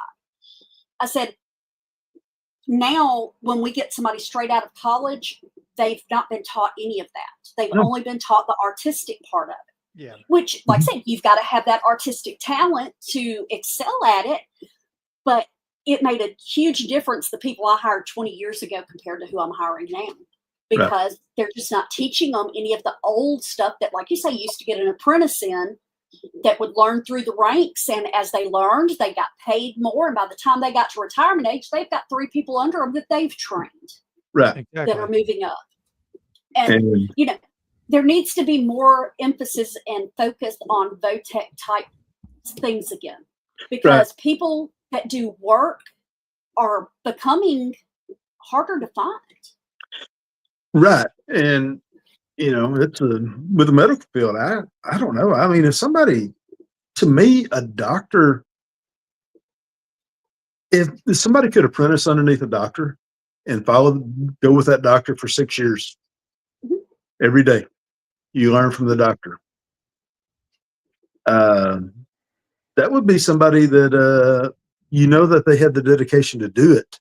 Especially with the evolution of artificial intelligence and degradation of the learning process as it is, it's going to get to where if you get good enough at just cheating, you can make it to a degree for sure, just with no brain, like no brain, no intelligence whatsoever, and just using the tools that are out there. Right. And when it first got started, like with imaging, you could look at most AI and tell it was AI. That's getting harder. Not anymore. And I've actually, we may not make it to videos. I'm gonna have to go on a blitz here in a minute. Yeah. Okay. You have the newest actor, AI actor. Yeah. Well, not the actor, but yesterday Oracle released their new engine, and it is terrifying. I'll play it here in a minute, but real quick, we were talking about the UK going. They're really going south. So they sentenced the man to 2 years in prison over a Facebook comment, and I want to show you the judge that sentenced him to 2 years in prison. Hang on. This is him. Wow.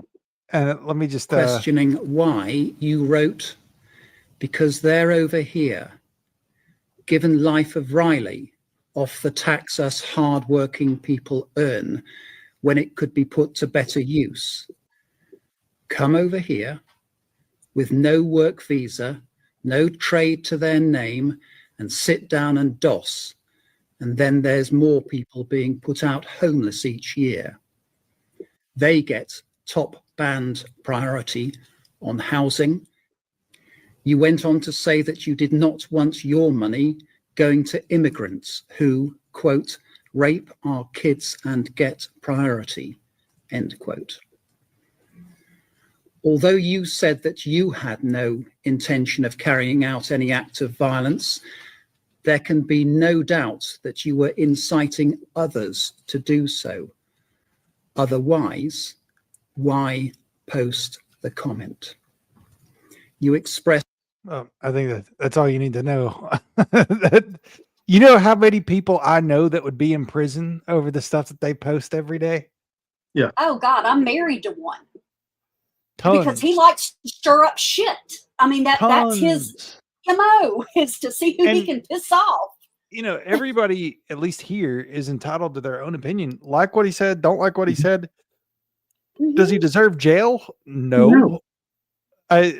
You know, it's like we always say, you get to say what you want to, and people can judge you based on what you say and make their own determination. And guess what? If they don't like what you say, you've got a power button, or you've got two legs to walk away, or a wheelchair or something to get away from the conversation that you don't want to be a part of.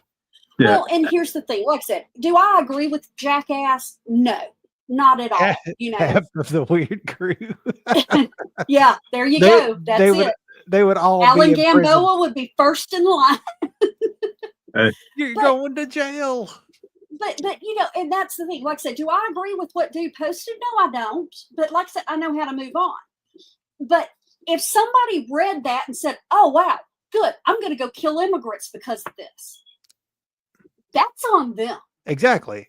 He never said anything to incite violence. I'm going to go find an immigrant and I'm going to do this, this, and this. Then yes, they should have gotten him for making threats.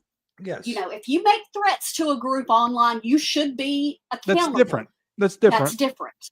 Yep. I mean, you know, we had actually Mo had a friend that there was this guy that was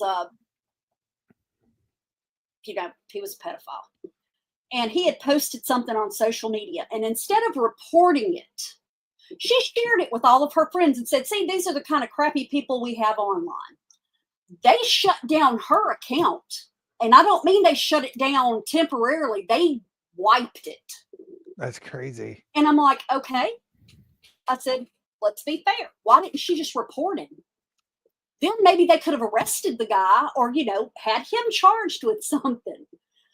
But her other big thing, and I know this is petty on my side, was she lost all the pictures of her kids because Facebook was where she stored all of her photos. And I'm like, well, that's stupid. You know, if you trust social media as your photo album, I have no sympathy for you. But like I said, we had a guy that was over in Mobile a few years ago that literally live streamed throwing his children off of a bridge. And people were sharing it instead of reporting it. That's crazy. And I'm like, you know, y'all are accountable too. If you see this and you don't report it because you want those clicks, then I think that should carry some accountability. Yeah. That's culpability for sure. Yes. Right. Absolutely. Yeah, it really makes me wonder what the UK's end game is on this right here. Mm-hmm. I mean, by the fact they brought in all these people from other countries who have zero respect for the country, and now they're promoting the saying it's okay to go ahead and marry your first cousin, even though they know that the potential for birth defects is very, very high. But it gives you a better family connection, Stephen. I mean, that was the argument was, you know, oh, it makes your family closer. And you're like, but I just can't wrap my mind around that right there. I mean, they're going to send that guy to jail for 2 years simply because he complained about how people who've never contributed anything are coming in and they're getting all this preferential treatment. It appears to be, and simply because he complained about that, he's going to jail for 2 years. If they disagreed with what he said, maybe they could have at least, like, if it's not true, then maybe they could have educated him rather than Yes. putting them in prison for 2 years. Exactly. But no, They could they could try to defend themselves rather than throw him in prison. Right. But no, that's authoritarianism over there. I mean, it's like they have a desire to wipe out their population, which makes me wonder who's actually calling the shots. Well, speaking of which, I'm going to hit 3 headlines and then we're going to get into that video and maybe wrap up with something cool. Yeah. I'm going to save the tech stuff for next week. Okay.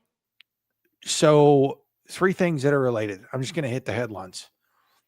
So our friends at Israel, they're paying influencers up to 7,000 United States dollars per post for pro-Israel posts right now. Yeah. And you can look this up. I may save the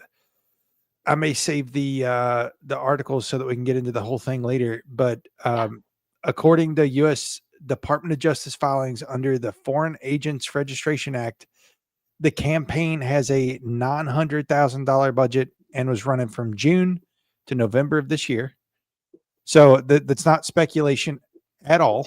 The next one is that Israel is behind the scenes bought almost all of the world's largest VPNs, which is super concerning because VPNs is your anonymity. Yep. So we can get into that a little bit more in depth if we want to at another time, maybe next week. And then a former presidential campaign manager in September had to register as a foreign agent for Israel. And I'm surprised he's the only one, honestly. Like all of them, in my opinion, There's so many. They're surrounded by foreign agents. But those are 3 Israel headlines that we're in. I feel like every week we're having to talk about Israel over something that's not even political. Like it's crazy. Like they lobbied all of our Congress to tell everybody that TikTok was bad because of China. Yes. Then through Oracle, I don't know if you know this or not, but Larry Ellison is best friends with Benjamin Netanyahu. They vacation together. I did not know this. Larry Ellison is the CEO of Oracle, and his son David Ellison owns, I think it's Warner Brothers, and is in a merger deal right now with another major. What would you even call that? Like a large merger, like an entertainment platform like that. So through all of these shell companies and stuff, after TikTok sells and they do this new app for Americans, they will have had their hands in almost everything. And there's a video, maybe I can find the video real quick. He actually said that this week. He said that after TikTok, he wants to go after places like Rumble and places like X, because these are the other places where he sees problems with people speaking out about don't you love that? Some blatant atrocities. I love how much power he has around the world to be such a small little country. Yeah. Isn't that interesting? So here is Oracle. Speaking of Oracle, let me see if I can get it to play without lagging here. I'm getting a new computer. Me too, starting tomorrow. Let's see. Let me share. Since it took me 10 whole minutes to reboot earlier. Okay. Just read that. For those listening, this is everything you're about to see and hear was generated by Oracle's Sora 2, which is their next iteration of AI, video, audio, picture. Now watch this drive.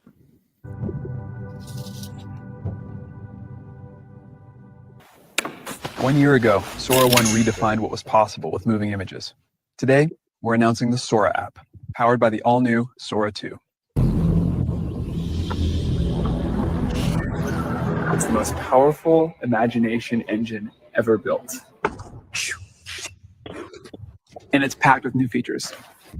I'll pass it to Bill for more details.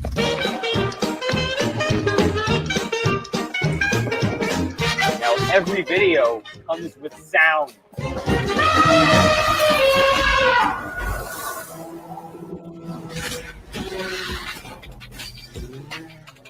Sora 2 is also the state-of-the-art for motion, physics IQ, and body mechanics, marking a giant leap forward in realism.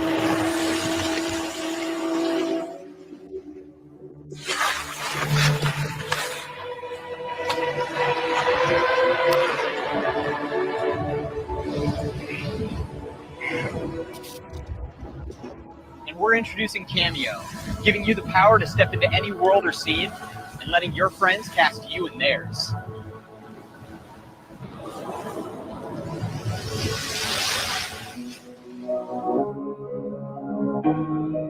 On the path to AGI, the gains aren't just about productivity. It's about creating new possibilities. It's also about creativity and joy.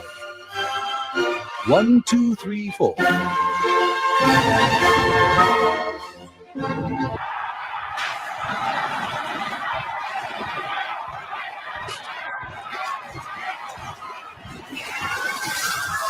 That's why we're launching Sora 2 inside the Sora app, allowing everyone to push the limits of their imagination and create in ways we never thought possible.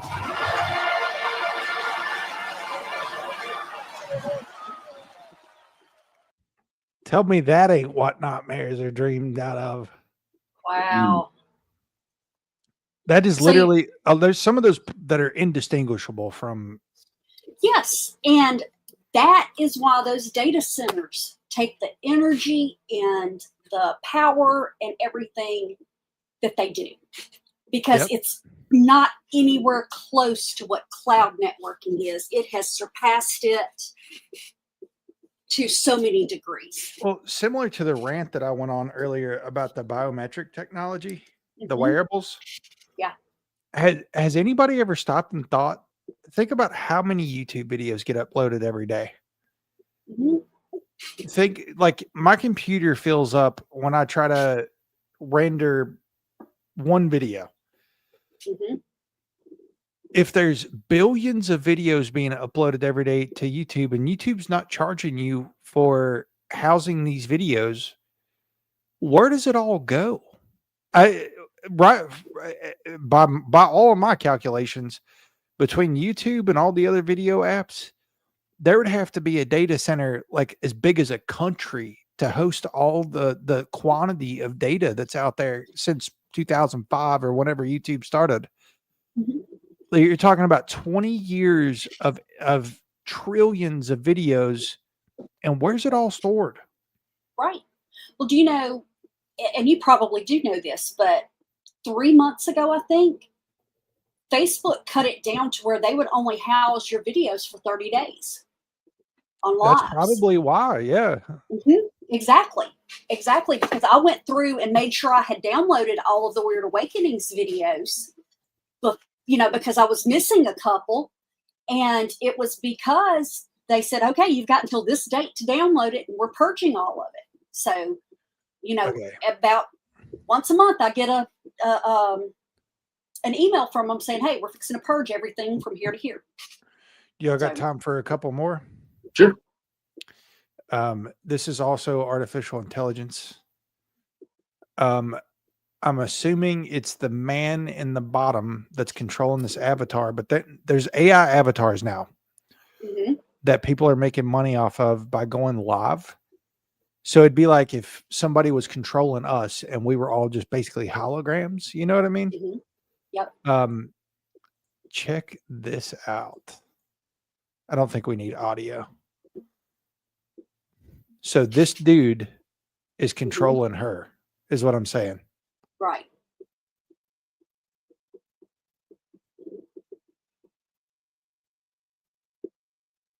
Wow. And I don't see anything fancy that he's using except for his motion. But so now that I've showed you this, you'll start to see more of these videos where people are creating avatars. Because I mean, who's going to make more money? Let's be honest. Is it going to be this Yeah. dude in his ball cap, Exactly. or a Right. conventionally attractive woman Mhm. that's going live and playing video games or whatever it is? Yeah. Yes. Yeah. Would you rather listen to a pretty girl sing or a fat boy fart? So That's a good way to put it. Yeah. Yeah. Yeah, that is exactly what I was thinking, Landa. The ultimate catfish. hmm So, I mean, you just saw like with the stuff that new model can create. You have to meet people in person. There's no more. Well, yeah. it was a couple of weeks ago we were talking about the fact that there are people out there that are dating their AI chatbot Yes. because he understands me. She loves me. I mean, people, it's AI. That's not a person, and I just loathe people as a species, guys. I saw it. Against my will, I saw this. They were interviewing some lady, and she said that she had made her Chat GPT take on the personality of that dude that shot and killed the CEO of United Healthcare, Wow. and was claiming that she was dating him, and it was Wow. Chat GPT, like trained to be him or whatever. Mhm. People have lost their minds. But here's the I got I think two more relevant to stuff that we talked about, Mhm. but this is the TikTok thing. Listen to his words very carefully here. You have these new things, like drones. I won't get into that, but we have to fight with the weapons that apply to the battlefields in which we're engaged. And the most important ones are in social media. And the most important purchase that is going on right now is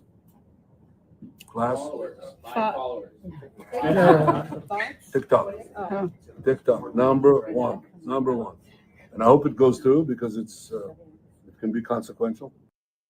Consequential. I thought this was about China taking our data. Yeah. Yeah. Oh, yeah. like that's what 6 months ago, everybody's like, I can't download TikTok. China's gonna take my data. And now it has nothing to do with that anymore. Yeah. Pay no attention to the man behind the curtain. And then once TikTok is sold and Oracle is selling your metadata to China, they're going to be like, well, we know that it's secure data, though. Like, we know that we're only selling data that you don't need anyway. Right. Yeah. And we're absolutely. making money. No, King Netanyahu called the people and said, I want this done. And here we go. Well, and it's dangerous to say these things. I know. If I go missing, y'all refer back to this comment. Yeah. I mean, and I hate it, but like I said, it's you do take a chance when you say stuff. Oh yeah. Well, and listen, if this goes through and they continue to buy everything, like every avenue to speak, it will be illegal to say these things at some point. Yes, absolutely. And I hate it, but speech is getting tighter and tighter in this country. Yep. It is getting to the point where you can't say anything unless it follows a certain path without it falling back. Yes. Thank you, Landa. That's why I love you so much. Okay. And this lady really might be in danger, which is why I saved the video. So this is again about The TikTok. company that just convinced Congress to ban TikTok is also helping Oracle buy it. Welcome to the largest corporate heist in social media history. This is part 4B of my series, Who the F Am I Working For? The full investigation is available, as always, on my Substack, The Dre Dossier. It's free to subscribe, and you should definitely do so because this rabbit hole goes way deeper than this video could ever get into. While everybody was eagerly watching the TikTok ban drama, Meta was playing a bit of a different game, and Oracle wasn't just swooping in to save the day, they orchestrated the entire thing. Allow me to show you how. In 2024, Meta had spent a whopping $24.4 million lobbying, the most in Meta's history that they've ever spent politically.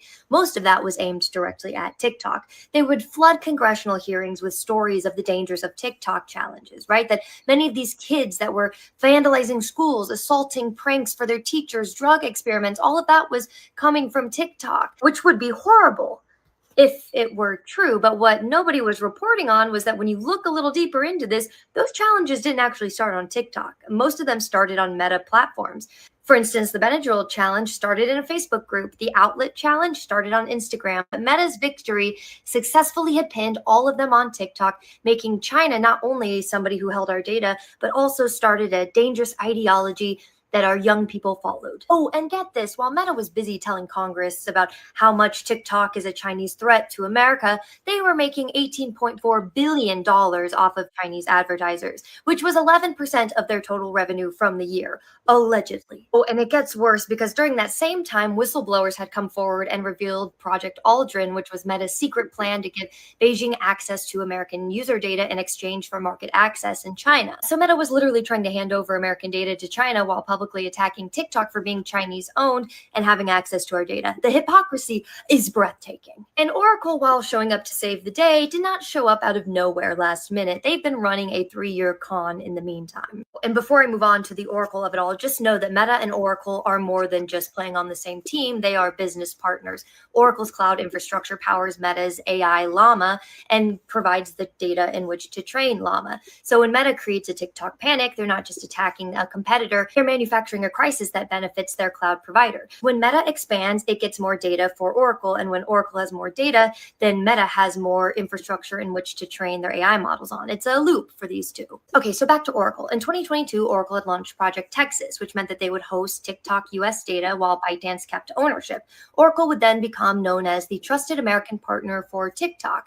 And for those 2 years, Oracle had learned every single detail of TikTok's infrastructure. It was a masterclass in how ByteDance was running their company. They built relationships with regulators. They positioned themselves as the only feasible solution for the US data TikTok problem. But then it got leaked that TikTok still had full access to American data and it wasn't as safe as they thought. So in April of 2024, Congress passes the Divest or Ban law, which meant that Project Texas essentially dies. Now ByteDance has to sell, not just let Oracle babysit the data. But this didn't faze Oracle because Oracle had already done the groundwork. By the time the sale needed to happen, who else was Congress going to approve to buy it? But deadlines kept slipping and negotiations dragged on. And then in August of 2025, something interesting happened. NVIDIA cut a deal with the Commerce Department to keep shipping their stripped down AI chips to China. Not their flagship models, but still powerful enough for large scale AI training. The export control lawyers had since said that this undermined congressional intent. And then barely 3 weeks later, Beijing all of a sudden magically approves TikTok's restructuring after years of absolute refusal. You could say that this is a coincidence. You could say that this is geopolitical deal making. To me, this looks like a trade, a bit of a quid pro quo. China keeps access to AI silicon and America gets control over TikTok. By September 2025, an Oracle-led consortium acquired about 80% of TikTok's US operations. Allegedly, the board is structured to have 7 seats in total. 6 of them are going to be Americans. 1 is going to be a ByteDance appointee. But here's what gets interesting and what the headlines don't say is that Oracle isn't just getting 1 seat. Their influence runs much deeper. Silver Lake Partners, which is another major investor, was co-founded by a former Oracle executive. They also helped finance David Ellison's Skydance Media and the acquisition of Paramount Pictures. Andreessen Horowitz, which is another executive who's on the board, they have cloud partnerships with Oracle across all of their portfolio companies. So when you trace all of these connections, then you see that Oracle's network potentially has control over half of the board. I mean, they don't just host TikTok data anymore. They're auditing the algorithm, they're overseeing the content moderation, and they've wielded board level authority over what one 170 million Americans get to see daily. And this is where David Ellison comes in, Larry's son, the perfect proxy. Whenever Larry faces scrutiny, it's usually David that steps forward. It happened with Paramount Pictures. Larry's name disappeared from the filings the day before a major ruling, and David suddenly has all of the voting control. And look at David's record with Skydance. It's a masterclass in bending to power. In 2016, Skydance took a major investment from Tencent, which was a Chinese tech giant, which was later flagged by the Pentagon as being military linked.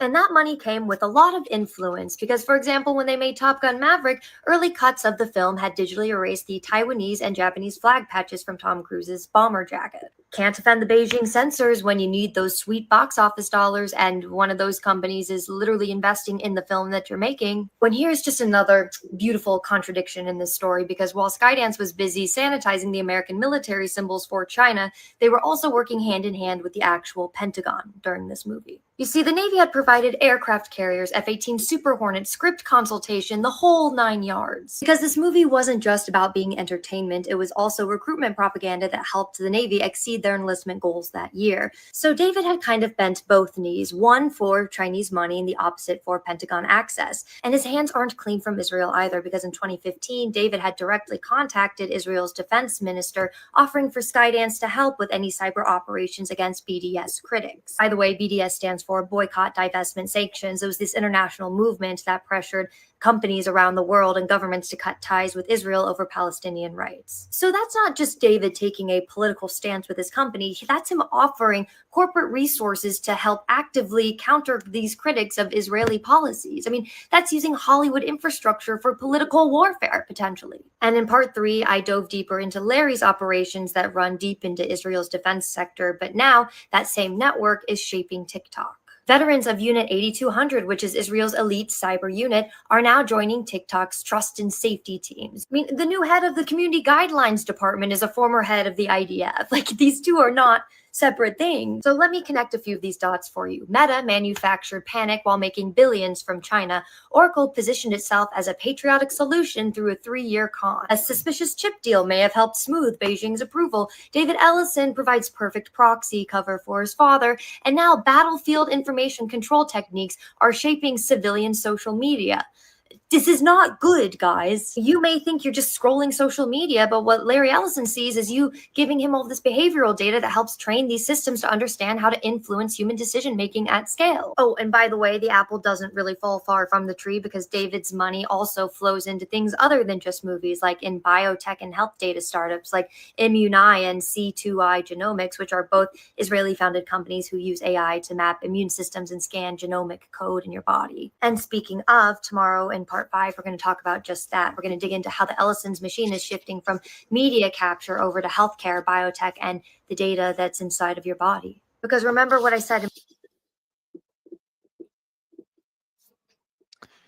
That was a rip. Yeah. But I need to go look her up. so her handle is well, I don't know if this is her or not.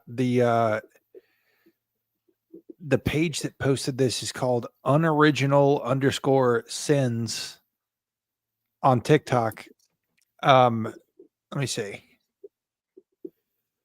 Oh, it's actually her. Okay, cool.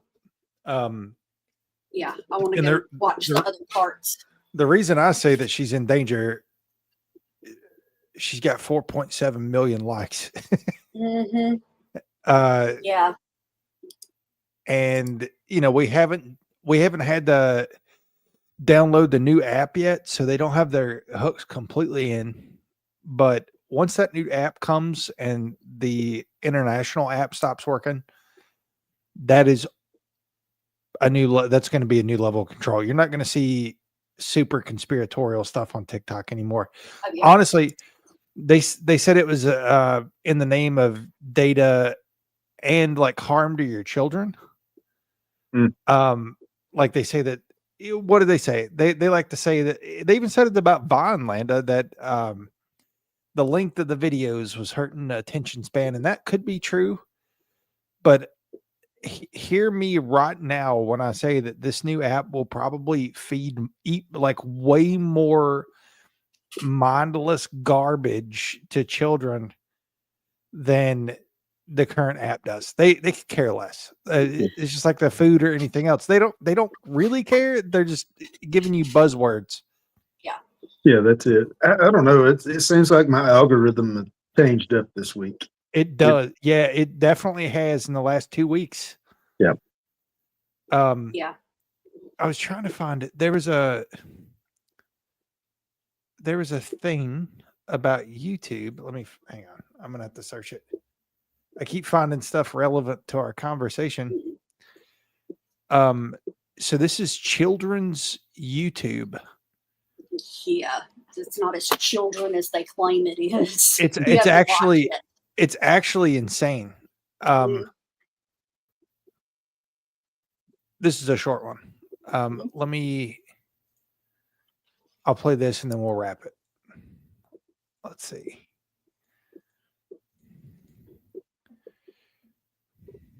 Day one of watching kids' YouTube has not gone well. I wiped this iPad, created a clean YouTube account, then trained it for an hour of only auto-played Cocomelon videos before watching every YouTube short it suggested, all the way through in order. This was the first short, and it only went downhill from here. This is the second one, and we're getting cats being on beds, so the mom cat beats the kid cat, making it bloody, then abandoning it. Then we get a cat bombing a pond of geese to make a coat, then a very weird AI ad for Polybuzz trying to get kids to sign up for AI chatbots, and finally, the first real video we get is a kid wailing.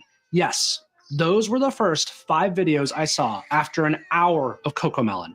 At this point, YouTube has decided this will mostly be a cat account. This one fat shames the mom cat, so the dad cat helps the mom fit into the unreasonably sized dress. Quick non-cat detours included Cuphead, saved from a fire, followed by a baby almost drowning but getting saved by Puppy and Jesus, naturally. Then a baby's mother dies and his dad finds a new woman, so the baby digs up the dead mom to cry over her dead body. Then we're back to our cat's feed, this time with demon babies being birthed and diarrhea followed by abusive cat dads. I've been scrolling shorts for 30 minutes, then had to put it away. I'm not looking forward to day 2, but I'm going to keep going because this is real. I know the YouTube Kids app is the safer one, but kids aren't always watching that. They're going on Safari and looking up YouTube videos. So let's stop worrying about the boomers for a second and realize that the kids are at the highest risk. Mm-hmm.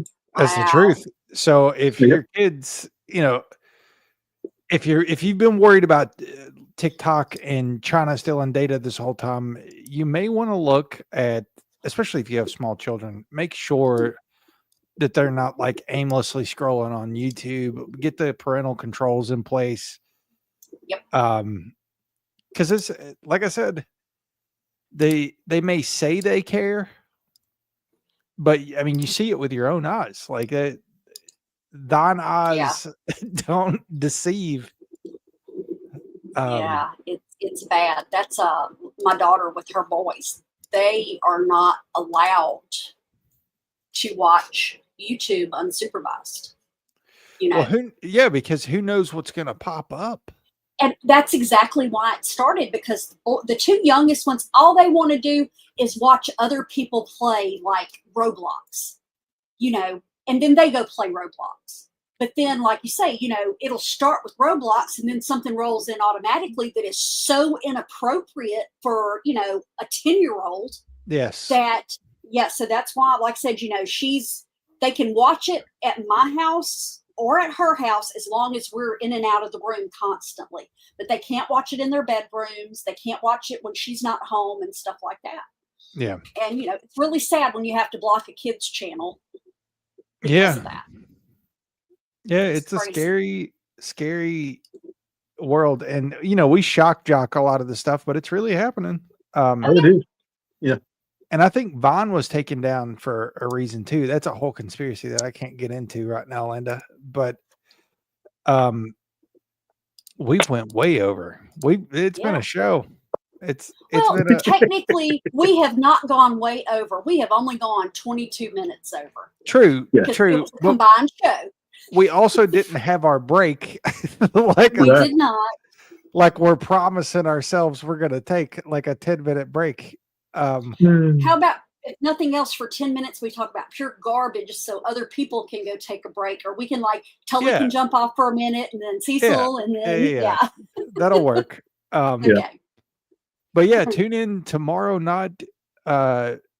We're talking to Joe Exotic. I mean, what more? The Tiger King. Love him or hate him, he's going to be here. We're not going to show comments tomorrow, but we'll be able to see your comments. I'm just not going to show. Usually when we have controversial guests, we get controversial comments, and we're going to keep that to ourselves. We may have to block some people tomorrow. But show's starting at 5:30 for a pre-show. Joe's going to call us at 6 Eastern, 5 Central. And if you can't make it, obviously it'll be recorded, but we are doing a debrief at 8 Eastern, 7 Central.